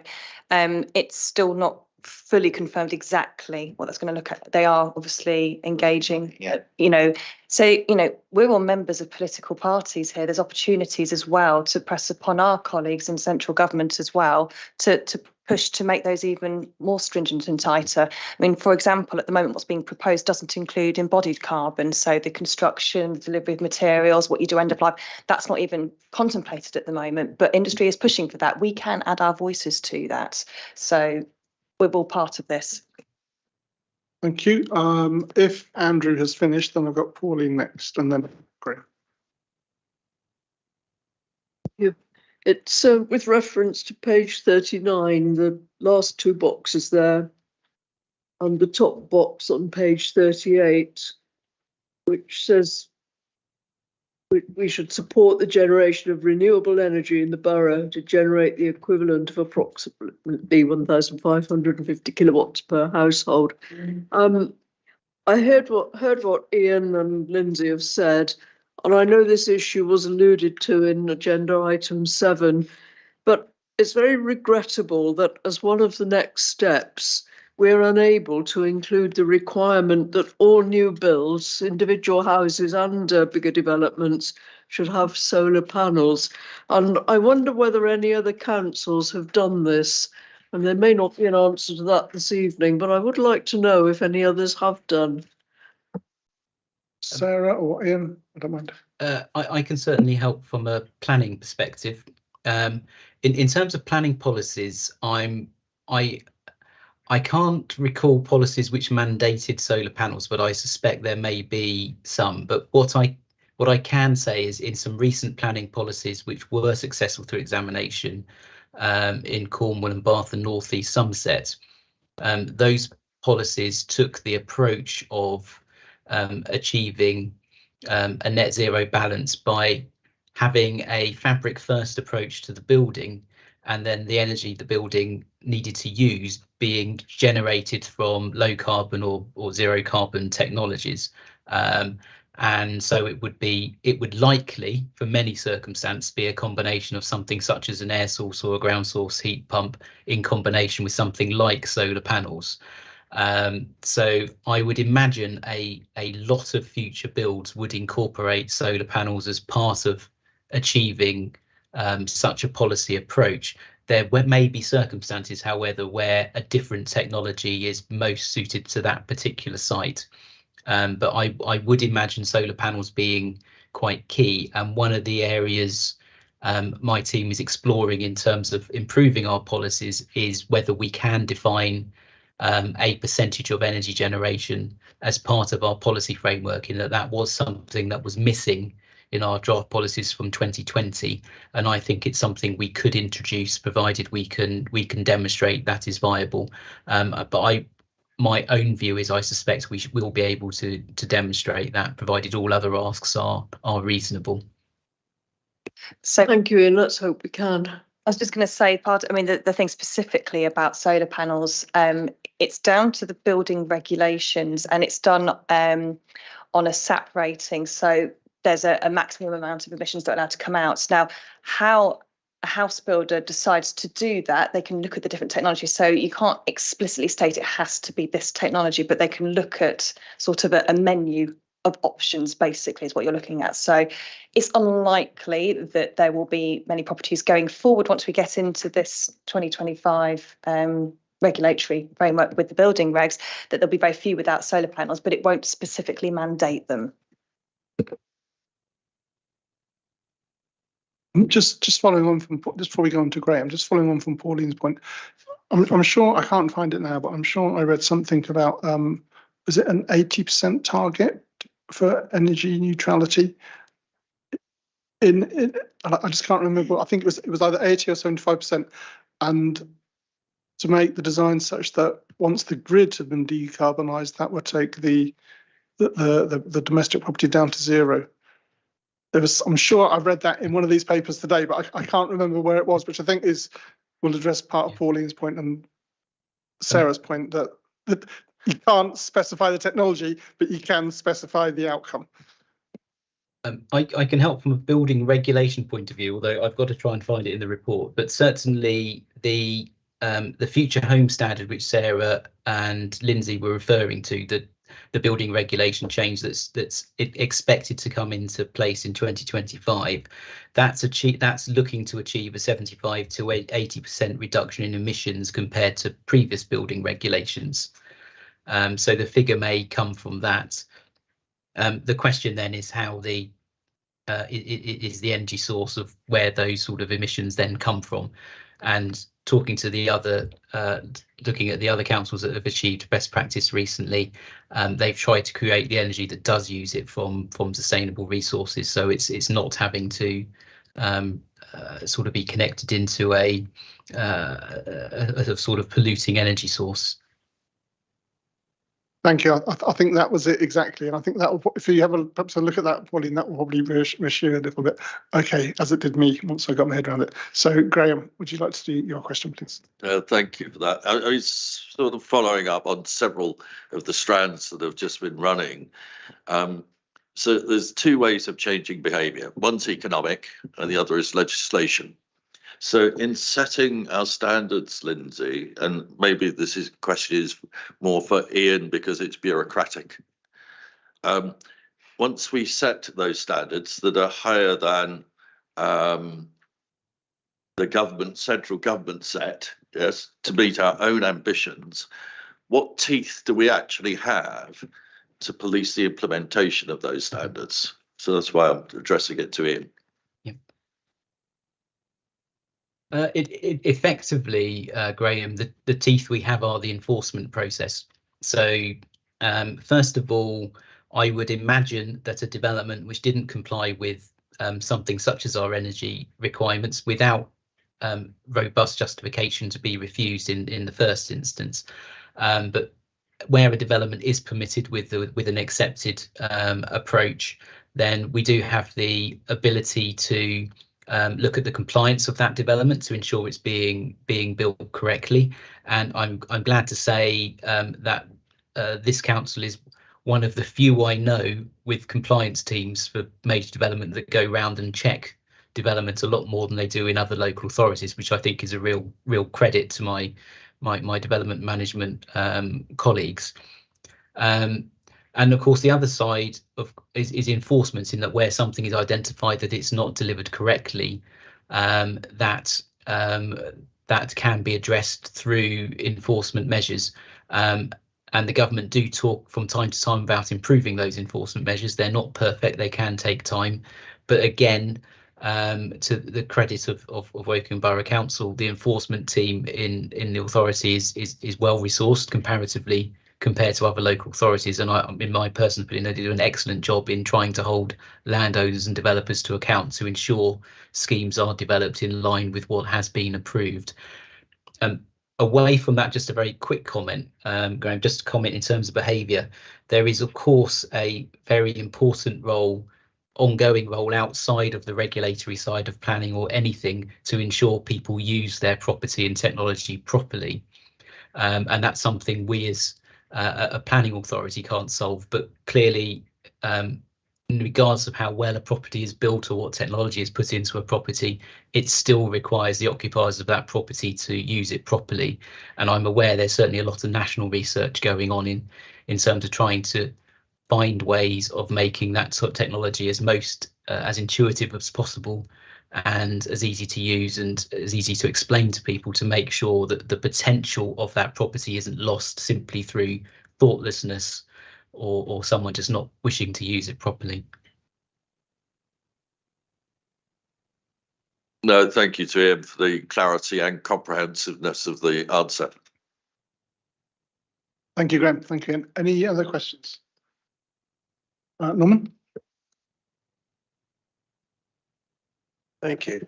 You said earlier that the interim policy statement seems to be having an effect already on developers, which is great.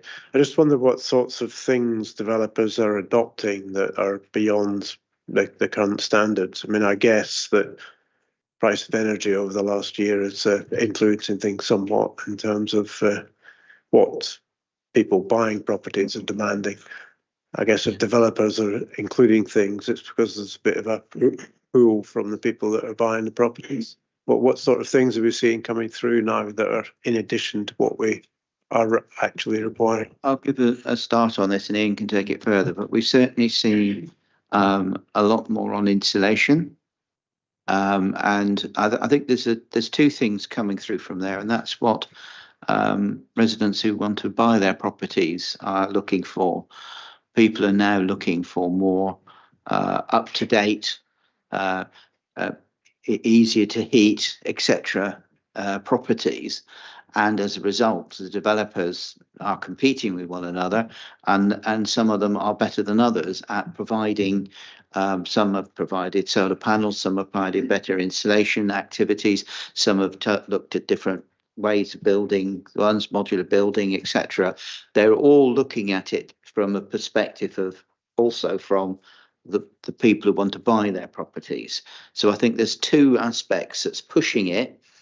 If you have a developer who sticks to the absolute minimum, and people want and find that their houses are too expensive to heat, they're going to find the problem. So there is that pressure, but there also will need to be the type of things that came from Graham's question about how we can improve it and what to do. And I still feel there's more to do in that area, but that's where I'm at. Ian, do you want to take on?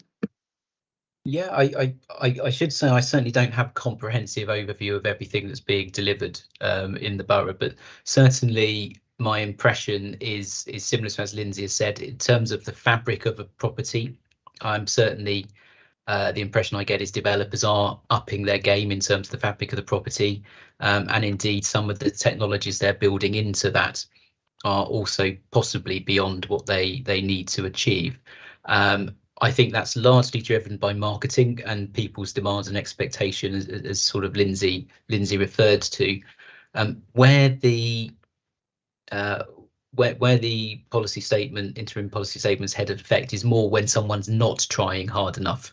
So in terms of where I've come across it, it's more to do with the avoiding a negative impact, and where someone has not put in much effort at all, which is a rather negative way of looking at it to a degree. But I do think the development industry is moving forward to try and do better, partly as corporate responsibility, but also sales pitch.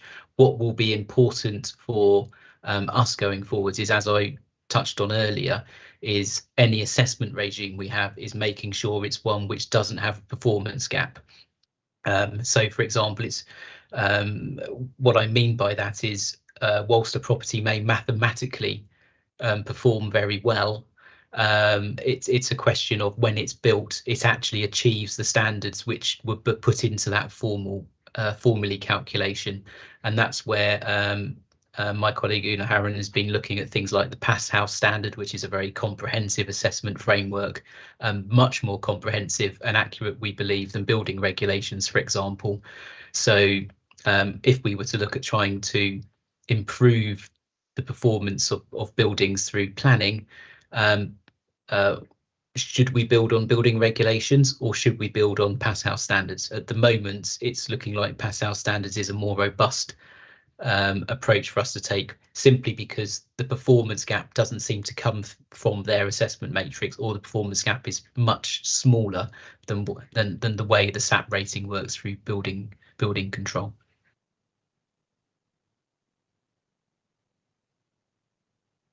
Thank you. Does anybody else have any questions? No? Okay. I've got a couple in. So just talking about the policy that whatever it's called now, the IPPS. Does that apply right down to householder applications? And can it be a material planning consideration for, say, a straightforward householder application?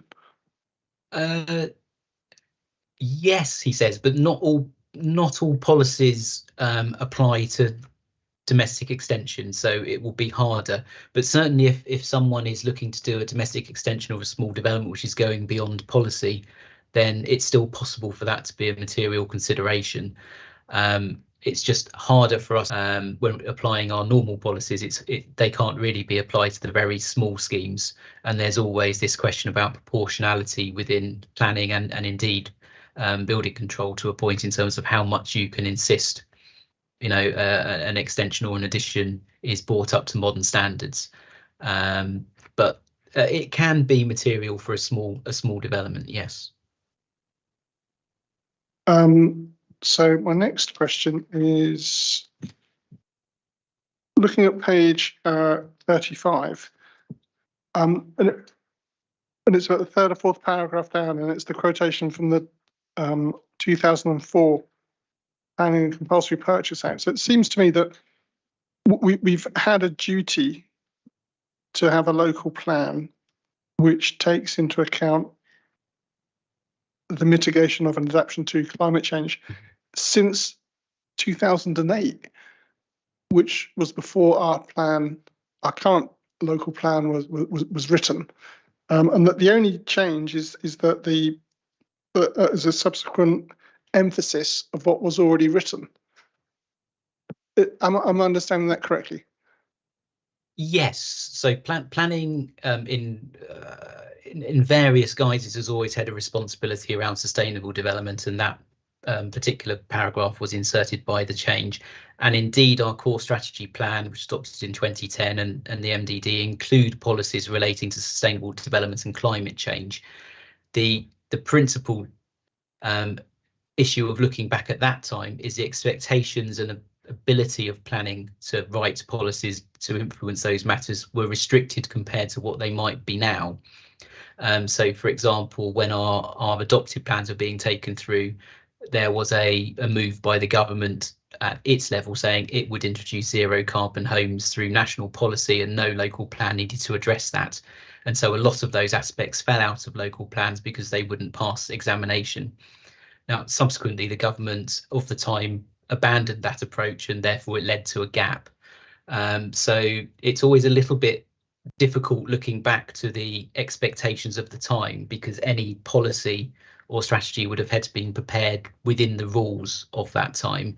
I'm glad to say the government has since changed its mind in terms of planning policy and the role of planning policy, and has said it once again that planning policy can consider standards for environmental and energy performance, and that's exactly what we intend to do.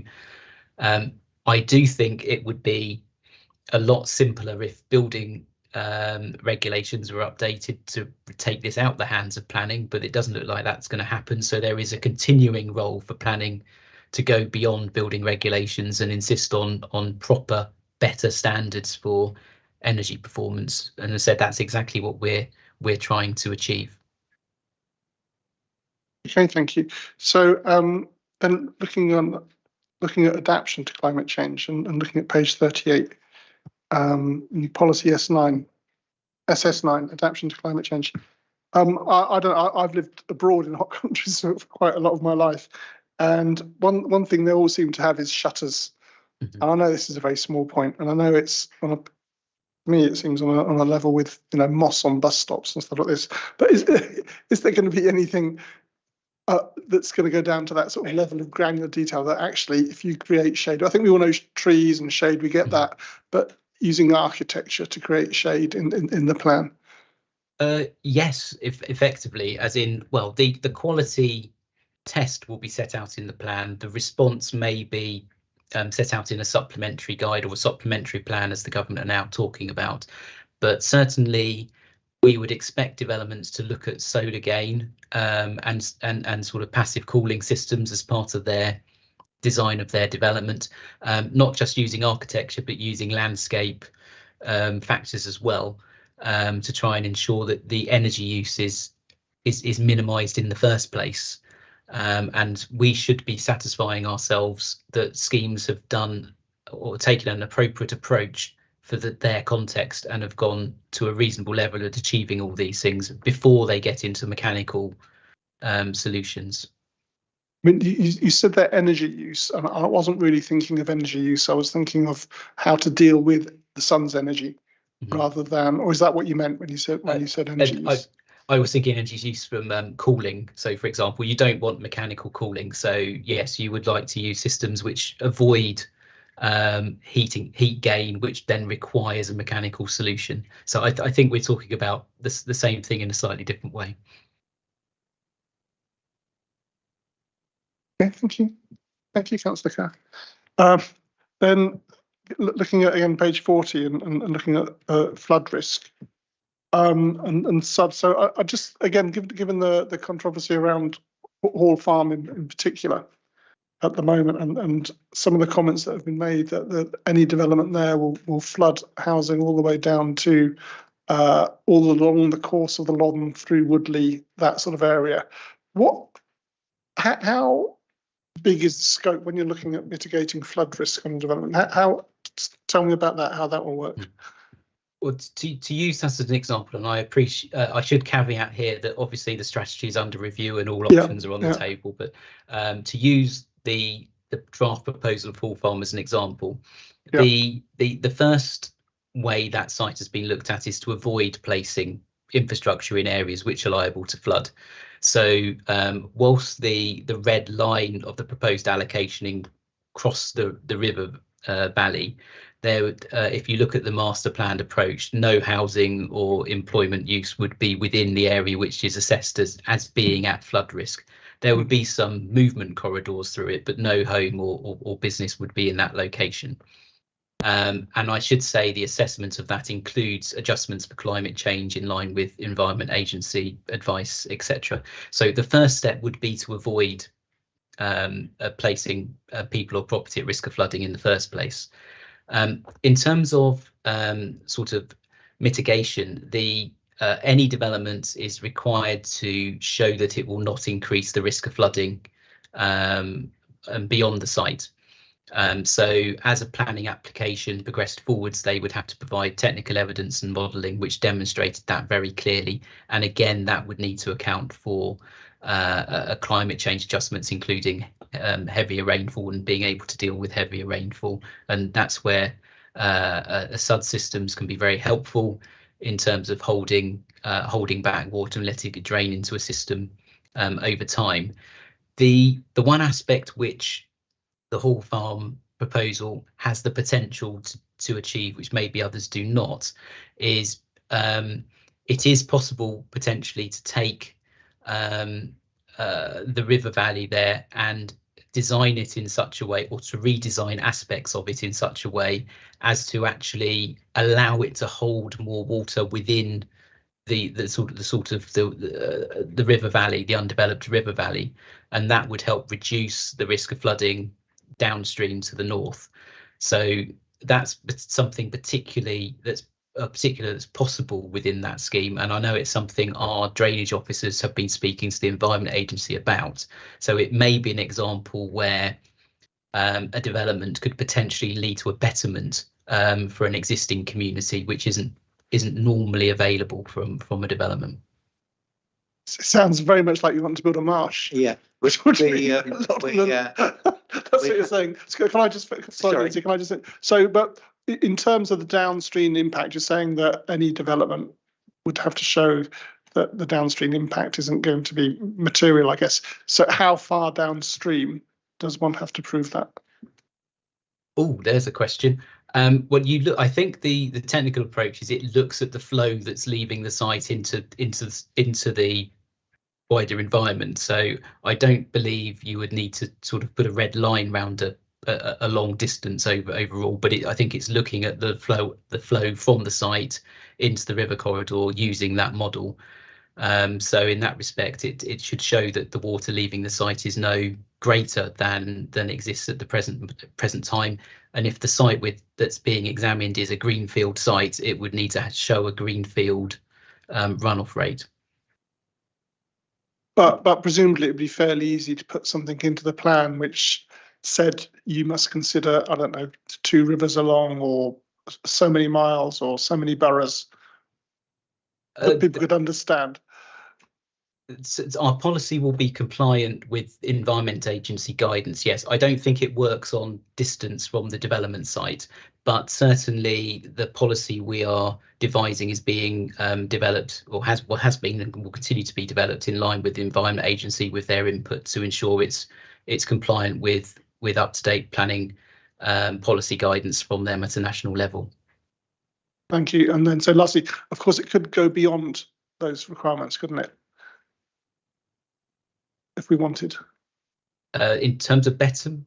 Yes, in terms of better than what is required, rather than taking the standard, the national standard as the minimum, we could have a better, more trusted version, couldn't we? It depends where we are. If the reason for allocating a piece of land is to achieve betterment, then certainly building that into the policy, I think, would be reasonable. Going beyond the flood risk, going beyond national guidance, may be something we could look at and discuss with the Environment Agency, but it may be one of those areas where at examination you would get pushed back and questioned very hard on what's your evidence and justification for going beyond that guidance. But I'd be very happy to discuss where we may be able to flex national guidance with the Environment Agency and see where they would support that. Okay, thank you. Lindsay? Yes, you certainly raised an issue that was of quite significant concern to our residents here.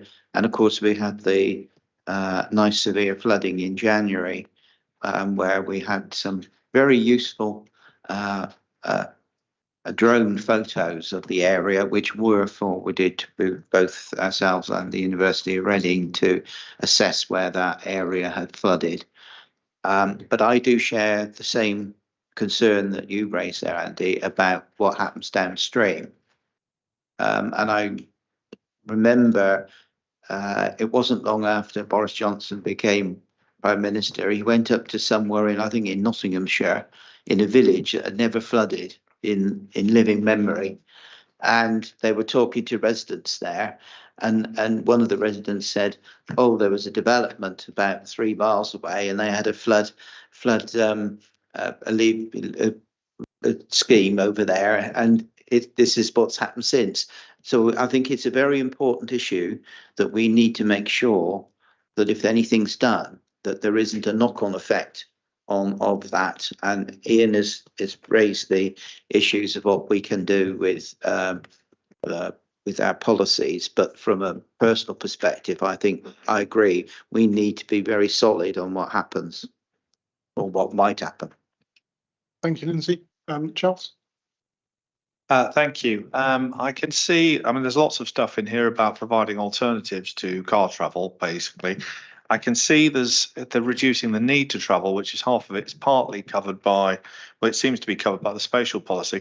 I was going to ask a particular issue, which comes up basically in my ward, which is reducing the need to travel, is could we have something about insisting on proper high-speed broadband for every new development and things like that, so people can actually work from home? Right. Sure, we could. Not sure what that seems to be a national requirement. Ian? I think the simple answer is yes in terms of broadband connectivity. In that we can certainly for larger developments insist that broadband is taken into the site. I think the disappointing aspect in terms of how councils can control that is exactly when it goes into the site in terms of the build, for example. We currently try to ensure utilities and infrastructure go in before the road and the pavement infrastructure is finished in its first place. You don't have to dig it up again. But I don't think we have the ability to absolutely insist on that. But we do write and let people know when there are opportunities, and there are ways and means of designing an estate so that if something does have to go in at a subsequent time, it doesn't cause as much disruption as it might. But certainly for major locations, then I don't have a problem having reference to broadband needing to be provided into the site at all. That's something I'm sure we can work with. However, I think it's a national issue, because when I worked for BT, there was a certain standard that the company was obliged to deliver, which was pitiful. But that's the point. You have to get somebody saying that supplier X has to provide broadband at a particular level, and they're all competing with one another, and they all doing different levels. And I think there has to be an overarching requirement from the government to say, when you're putting new developments in, we expect it to be a minimum of X. And I think that's where, and then we can go X plus and push for it. But there has to be a minute. I think that's from my experience from when I worked in BT. Sure. I hear that. I don't dispute your experience in any respect. But I mean, is it something we could actually insist on or put in, even if the government has nothing, even a requirement for a plan, which actually is, speaking as someone who lives on an 18-year-old housing estate that until literally last year had 2 megabytes of broadband, which meant working from home was nearly impossible unless you just wanted to do emails or things like that. That required the need for me to travel places, which wouldn't exist otherwise. And if we're serious about tackling carbon and emissions, we've got to not only provide alternatives, but reduce the need to travel as well. Is it not something we could consider putting in, even as a guideline, or would be my question? I would think the answer is yes. Ian, do you want to go further? I was just going to say yes. I'm very happy to continue to look into whether we can achieve that in a more direct sense. But certainly the draft plan included a policy on digital infrastructure and communication, seeking to make sure that digital infrastructure goes in to schemes in the smoothest possible way. I believe I've seen local plans that say broadband should be part of the developments, and we can do some research on that and makes it go in. But I do think it is important, as part of achieving a sustainable community, that digital connectivity is present, preferably from day one, to ensure people don't need to travel, in that it's traveling is many activities, and online presence is becoming increasingly important, rightly or wrongly. for society, and it's a key part of not needing to travel. So I'll certainly take that away and do a bit more research for you, Charles, but I think it is an area we can be quite positive on. I think that's a very good idea. Any other questions? Andrew? If there are no more questions, could I suggest 3 areas for recommendations for the discussion? We've done the questions. I've got more questions. If anybody else has, I've only got one more, don't worry. So my last one is it's about net gain in biodiversity, which I think is policy NE1 on page 40. And it says it requires a minimum of 10% biodiversity net gain. Now, 10% seems really low. Why are we? Am I wrong in that it is actually really, really significant, or is it really low? And if it is low, why can't it be higher? I'd say it depends on your point of view slightly, but as I said, this is a backward-looking report. So the draft plan back in 2020 introduced a 10% ambition for biodiversity net gain, which is the national minimum that's being implemented. As we go forwards, we will be testing alternative policy asks for various matters, such as affordable housing, quantum, but also I'm aware of members' ambitions to consider alternative levels of biodiversity net gain, to get it the right way around, as well. So we will be testing different levels. If all those infrastructure asks add up and are viable, then we will obviously go for the highest possible standards in all policies. If our viability work shows that delivering all of those in scenarios is not possible, then we will need to have a conversation about prioritization and which standards we improve and which ones are slightly lower, etc. But going forwards, we will be testing the cost of different biodiversity net gain requirements. Notwithstanding all of that, I do think a biodiversity net gain of 10% is significant in the general scheme of things, in that it's the one area of national policy which requires an improvement above and beyond sort of the development itself, which is a very rare thing in planning, in that normally a standard is set to mitigate a development of its own making. It doesn't have to provide an improvement, but through this Environment Act and the introduction of national rules, and going for a higher level and potentially being able to justify an even higher level, I think is a very positive step. But we don't yet have the evidence to demonstrate whether we can achieve a higher level, but that work is being done and will be looked at. Sara? And also looking at best practice in other local authorities, and seeing which authorities are able to get it through past the inspector. And we know that South Cambridgeshire are having a go, and so we're watching very closely to see if they can get 20% BNG through.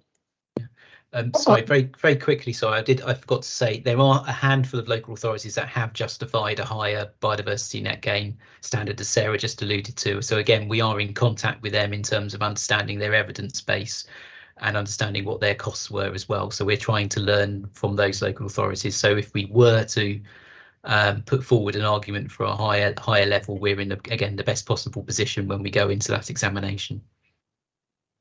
Thank you. I guess one of my issues I have with the 10% number is that if you've got a landscape which is a massive field, your biodiversity number is going to be very, very low, and 10% of very low is just a little bit more.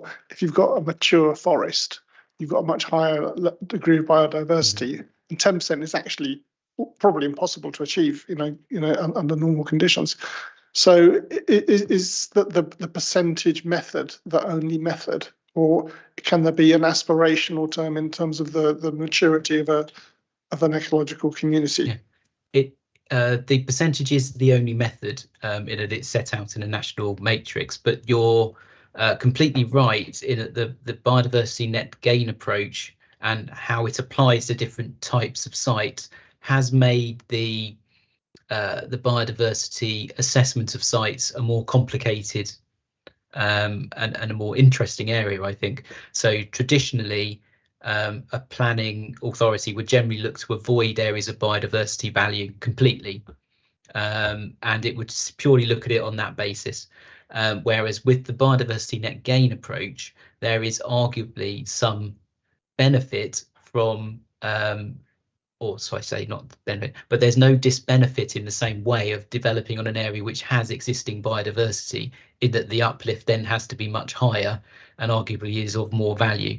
So it levels the playing field a little in terms of how you might look at biodiversity. So a site which is featureless, yes, the 10% uplift may not be a gigantic amount. If you do have a development site which has some biodiversity value already, then that may indeed lead to a much greater level of uplift and biodiversity impact. And so the concern of utilising those slightly more valuable areas may be mitigated by the fact that you have to invest in that biodiversity much more. Thank you. Right, any other questions before we go to Andrew's 3 recommendations? No, okay, go on then, Andrew. Okay, well, of course, I'm plagiarising these recommendations, and I'll start off with Charles's suggestion that as part of the sustainable development policy, that officers look at requiring that, or how a high-speed broadband connection might be required as a part of the development planning process. I was wondering if you wanted to have a recommendation which looked at the type of the other point that Charles raised, which is the fact that something that can help with not having to travel. I think that is the wider recommendation, and I think that if you put in something that says for us to have something that looks at that, a policy that looks at that particular issue, which is a general one, and you can include, for example, that could be quite a useful drive, because there's other things that could be done. And see, I think that's sort of evident in the. I don't think we need to mention that, because that's evident in the point that Charles made, and Ian has already said that there is a digital infrastructure plan. So perhaps the wording on this one needs to say something like we recognise, but we really want to encourage that's done to the fullest possible extent. I think for reasons of sustainable development in all of its planning meanings. So, your words. Yeah. Okay. So okay. General. Thank you. Thank you.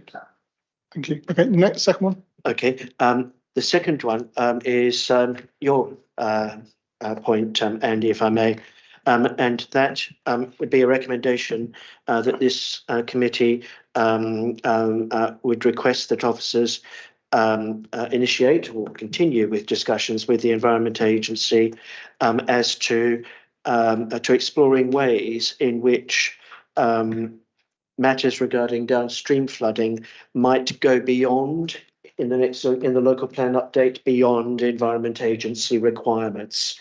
So just to look at the mechanics of the potential, for this to happen, what some of the implications might be should it, when it goes for inspection, and so forth. So it's a recommendation to initiate or continue, discussions with the Environment Agency on this issue.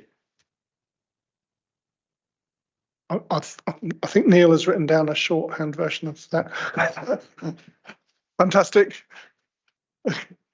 And then the third one, Andrew. Thank you. And Neil's very good at summarising my lengthy points. And the final one is my recommendation, and that is because embedding the Climate Emergency Action Plan is so important in the local plan update, that all councillors be invited to take part in a presentation, an officer presentation on this matter. Quite happy with that, because that's what we've been pushing for the last year.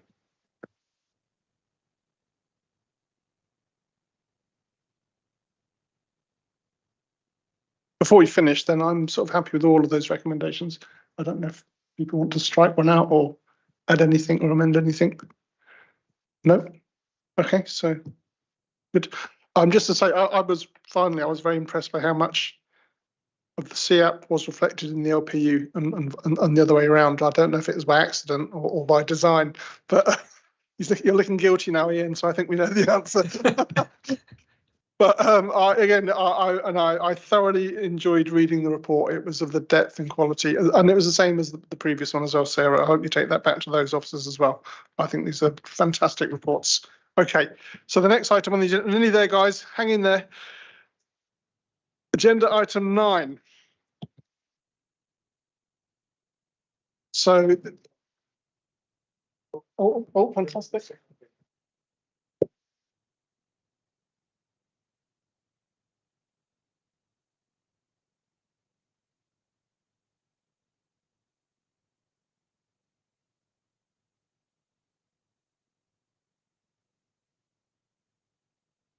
So, do you want to introduce this, or do you, Sarah?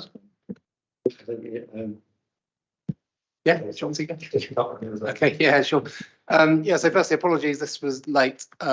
We initially considered the question that the committee had asked, and we provided an initial response and then decided it was probably worth giving a whole overview of all transport matters, really, so you can kind of see everything in one place. So we have gone a little bit further than we intended originally, but it did take a little while, to work its way through the approval process. So hopefully everyone has had a chance to read it. And so if you have, I won't add too much, just to say, I think at the end, we mentioned the local transport plan 4. I think that's going to be kind of key to the future of transport in Wokingham, really. So when it comes to the consultation process, and also Paul set up a member working group for the LTP4, it's just making sure everyone's engaged in that and trying to feed into that process as much as possible to help us meet our climate emergency aspirations as well at the same time. Thank you. And then for people who aren't quite familiar with it, within the Climate Emergency Action Plan, reduction in petrol engine emissions are a really important part of reducing our overall carbon dioxide reduction. That's why we're looking at this. So does anybody have any questions on the report that was presented? So I've got David, I've got Graham, Andrew.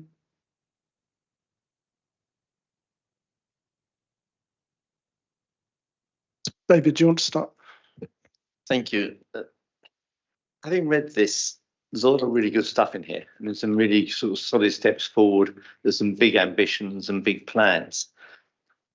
But one of the things that I challenge ourselves about as a council is that a lot of the barriers to cycling, particularly, I think are in our control. And I say that more so than energy generation or the construction industry and so on. This is something where we can do stuff if we really want to do it.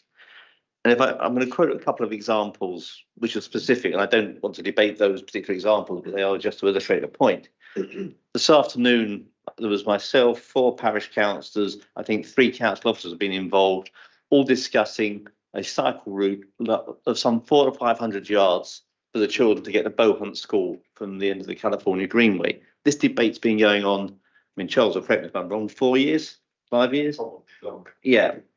And what's really frustrating is actually there is a path on the ground now which they can use, but the debate still continues as to where the route should go in the long term. And my concern is that eventually the countryside team will have their say and be happy with the solutions, which involves the saying, and that highways will be happy that whatever the solution is compliant. The planning team will be happy into how it fits into the master plan.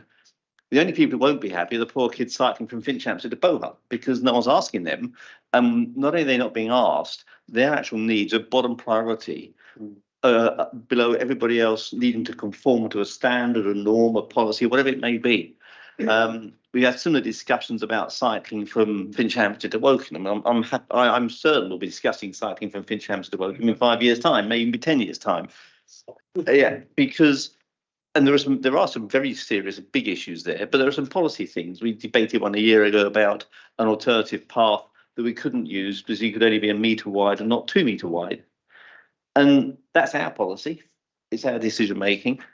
And I think in a large number of ways in which we could encourage people to get out their car and either walk or embrace active travel, it means not letting excellent be the enemy of good enough?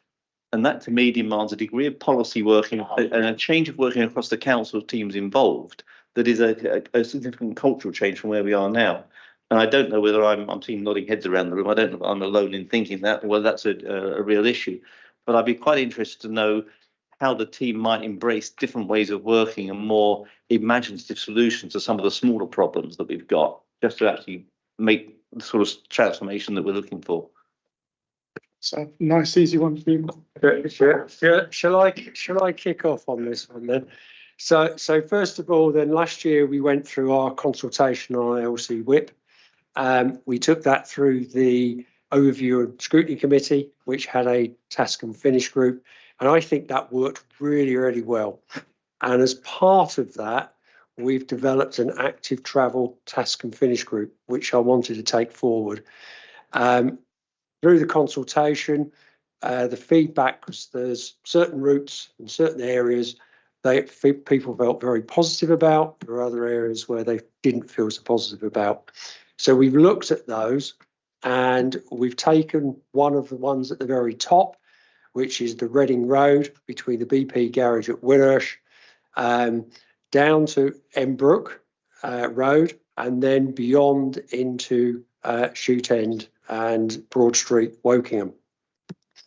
We've had our initial meeting on the 30th of March with that task and finish group, which also involves ward councillors, as well as town and parish councillors. So we want to get those bought into what we are actually doing. We've also brought in outside bodies like Watch and any other cycling groups. So we want to make sure we get those basics right, first of all, and then we're going out for consultation.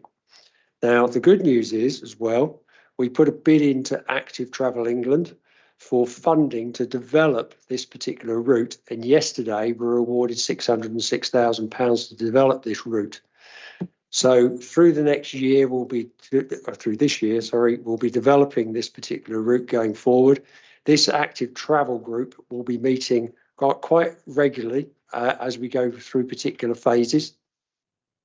And we'll then go out to consultation with the public, which will involve schools, any users. And the feedback from them will be very, very helpful to make sure what we're now presenting to them is the right thing to do. And then for next year, for 2024, hopefully we'll be in a position, we'll have an oven-ready scheme to then be awarded capital money from Active Travel England to then implement this particular scheme in phases. So that's the programme of how we want to do this with all of our particular schemes as we go through the LC whip.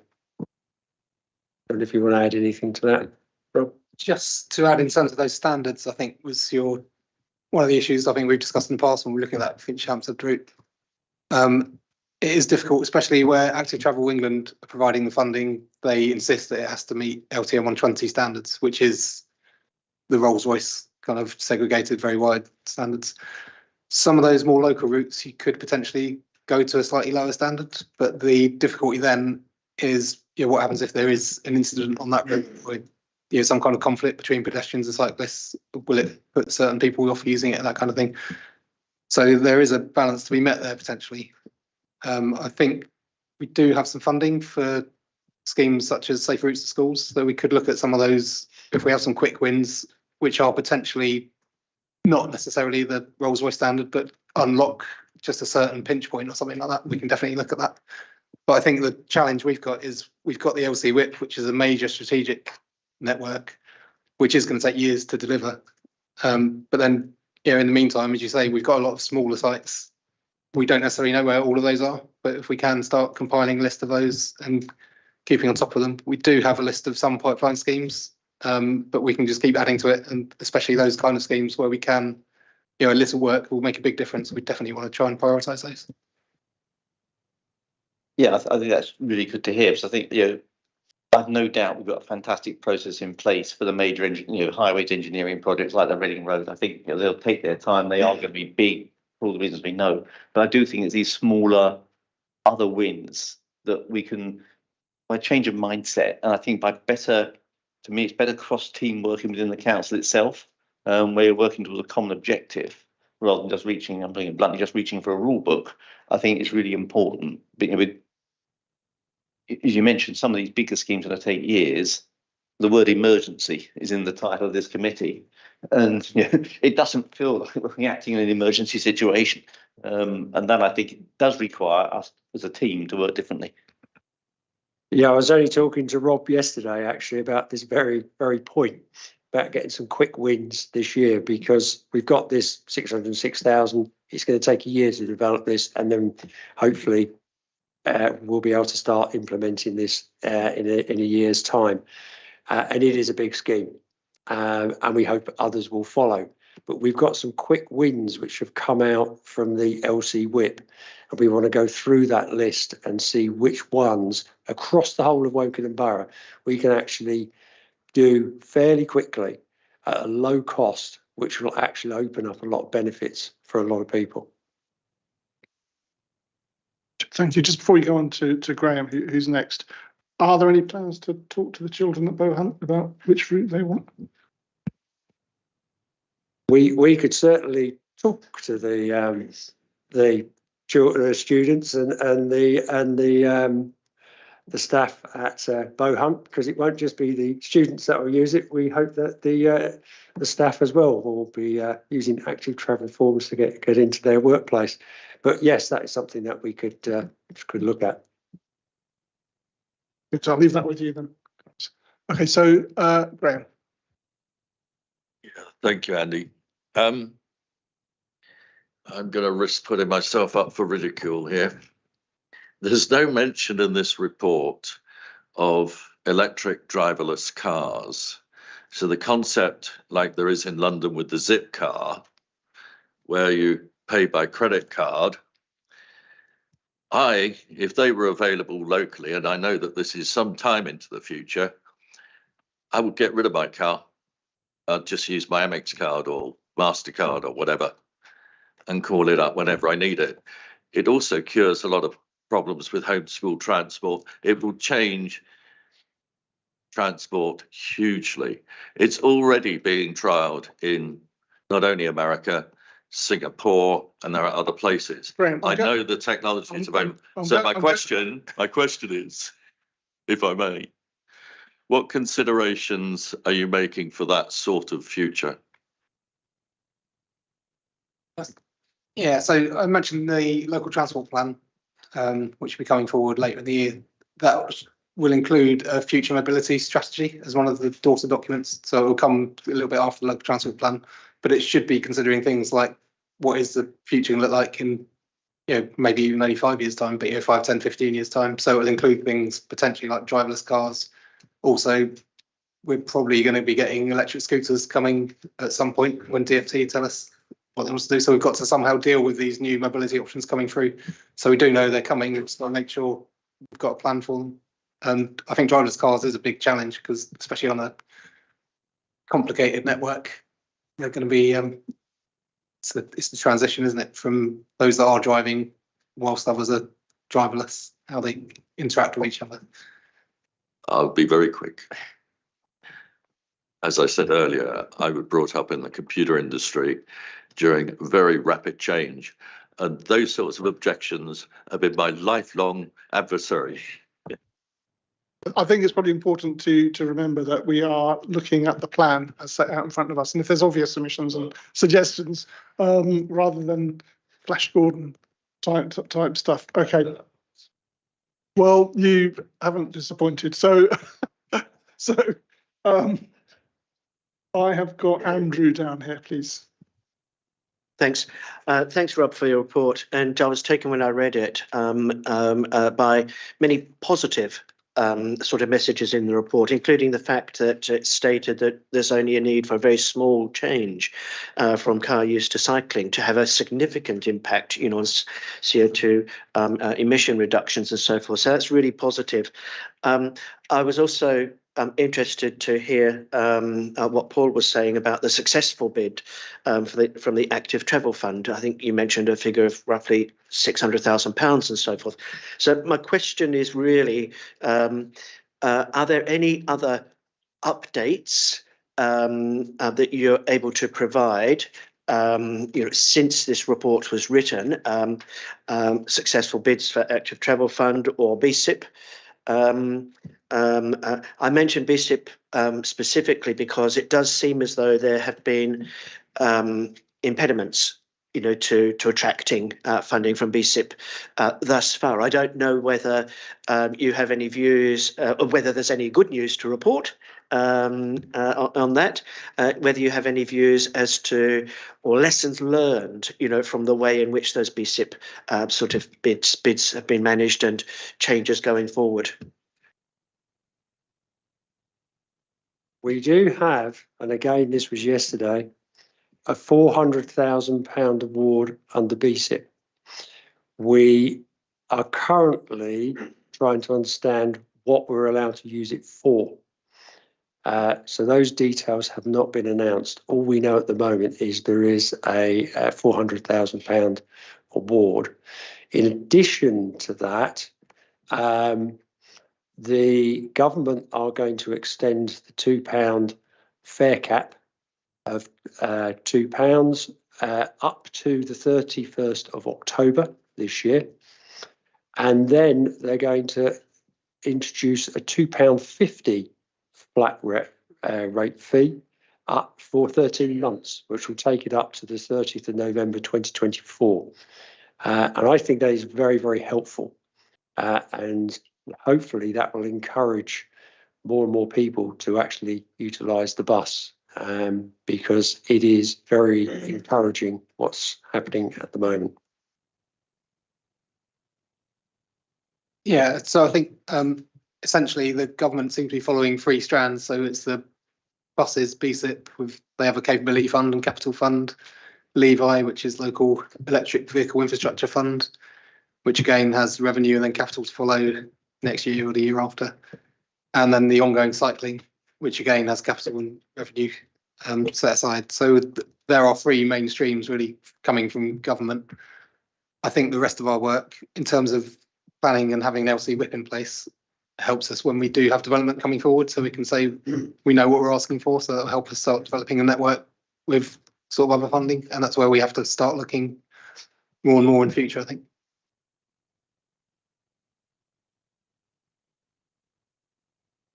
Anybody else? No? Okay, I've got a couple very quickly, please. So on page 9 and 10, to the bottom of 9, top of 10, it talks about the loops that are used for measuring traffic. And it says we've got 58, but less than 10 are working. And I can see you're grimacing. So that seems to, that's extraordinary. How long have these not been working for, and why? Is it something that we fix them and they get broken within 6 months, or is this something which has built up over many years? Yeah, so it is something that has built up over time. When I first joined, they were 2 or 3 years old, and they started. Yeah, so they started to stop working. So almost from when they were installed. But we had one. We refreshed the whole lot of batteries and SIM cards to try and keep them all running again. But what we found is a lot of contractors have been in cutting loops, incorrectly, and they should be putting them back when they do that, but they're just not, behaving themselves. There is some vandalism and that kind of thing, but it's been gradually building up. We've been trying to replace those that we think are the most pertinent, but we've had some supplier issues and contractor issues over the time. So since last summer, we've started a project to look into reviewing all of these, and at that time we probably had about 20 working, and so since then sort of more have fallen off, and those that we've asked to get replaced still haven't been done by our contractor. So we've got some supply issues where we need to get a decent annual contract in place, I think, where we can ensure that they're fully working. One of the things we're also looking at, we mentioned those camera-based systems. They're much more sort of foolproof and effective just because they're not in the ground, so they're less likely to get damaged. They're high up out of people's reach as well. So we are looking to install more of those. They're more expensive to install, and obviously ongoing software upgrades, costs like that, is going to mean they're going to cost more to keep running, but they would definitely help us more, especially in terms of looking at those other modes, walking and cycling, because they can pick up, as long as they're within the field of vision, they'll pick up all modes. And is it fair to say that actually you've listed 4 down here. You're saying you've got 10 working. It's you haven't the other sites effectively used this. You just don't have the continuity of data. Yeah, where they've been on and off, we can see the patterns obviously still, but having a long gap in data isn't helpful to anyone really.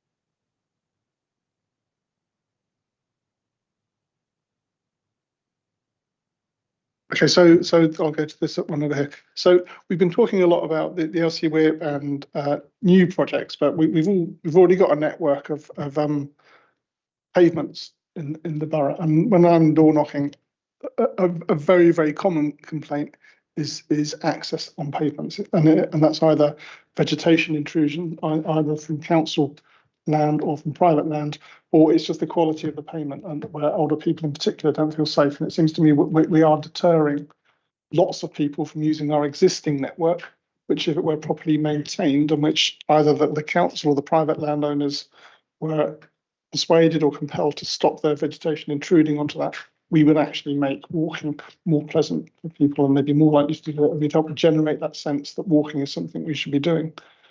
How can we fix that problem? That should actually be picked up during the highway safety inspections.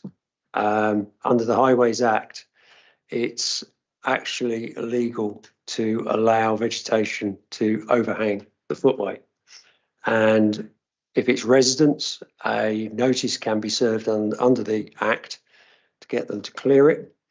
If they fail to do so, they can actually have the work undertaken by the authority and recharged. Usually what happens is that a letter is sent to the resident to get them to clear it.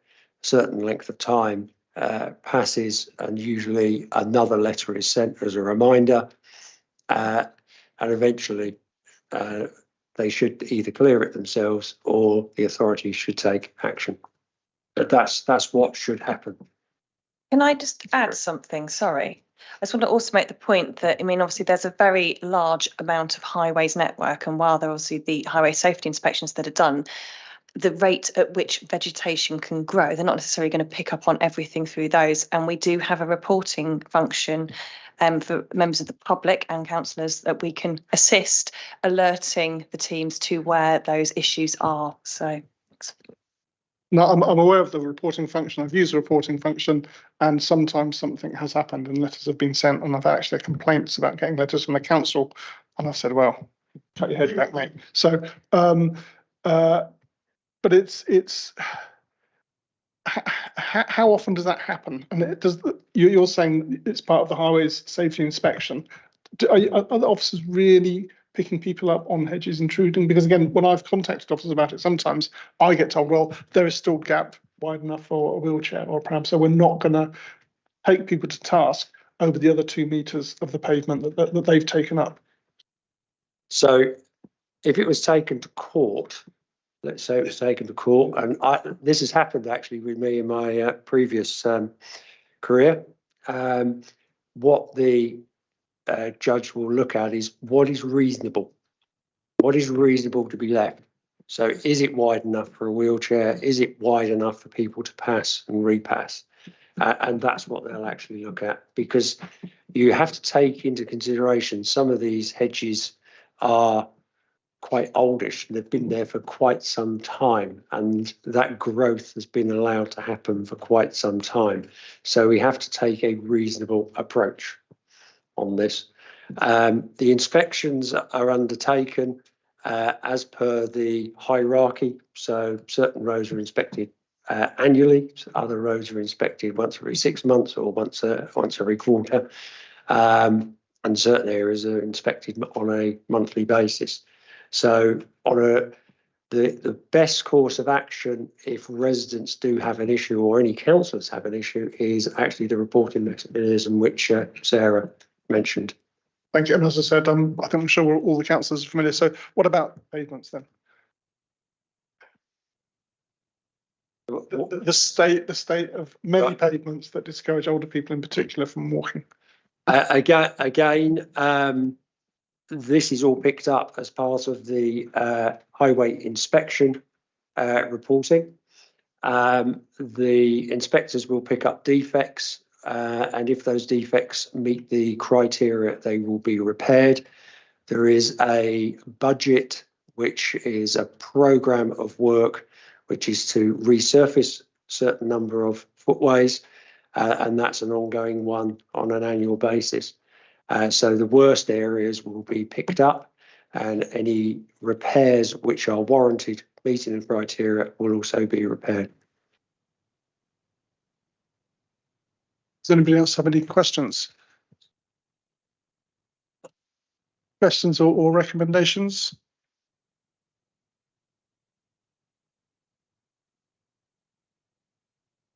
No? Okay, so we've been asked to note the contents of the report and feedback comments for the future development. I mean, my comment would be, it looks very exciting.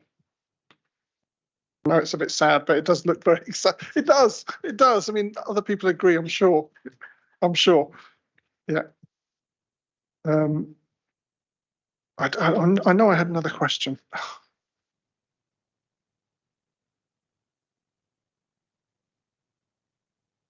I've moved on. Okay, so let's close that. We've got no other comments from anybody on number 9. Okay, agenda item 10 then is what is it? I can't find it. Work programme. It's the work programme.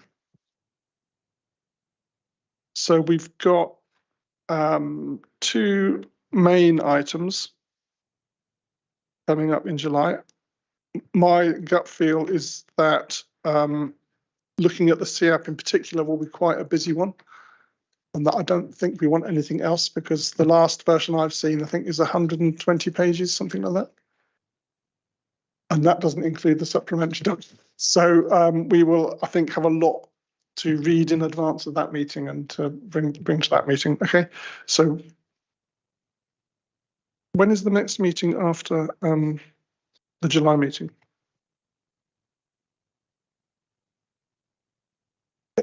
So keep talking for a minute. Okay, so are there any items? 25th of September, sorry. Thank you, sir. So are there any items people would like to bring to the September meeting?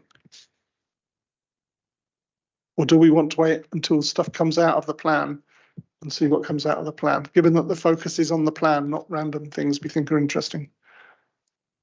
Andrew? Yes, earlier this evening, we talked about the Climate Emergency Communication Engagement Plan, which Rhiannon said, she would be happy to bring to the committee. I don't know whether members feel that that is something which would be useful to scrutinise. My gut feel, given the other things in the plan, is it's probably too small. I just don't think it's going to be in the. We're trying to keep. I would like, as chair of the committee, to keep focused on the big things rather than the small but interesting things. So shall we wait until the next meeting then? Wait until we've had a look at the CAP, see where the CAP is in July, and then decide what we want to do in September. Okay, good. So agenda item 11, work tracker.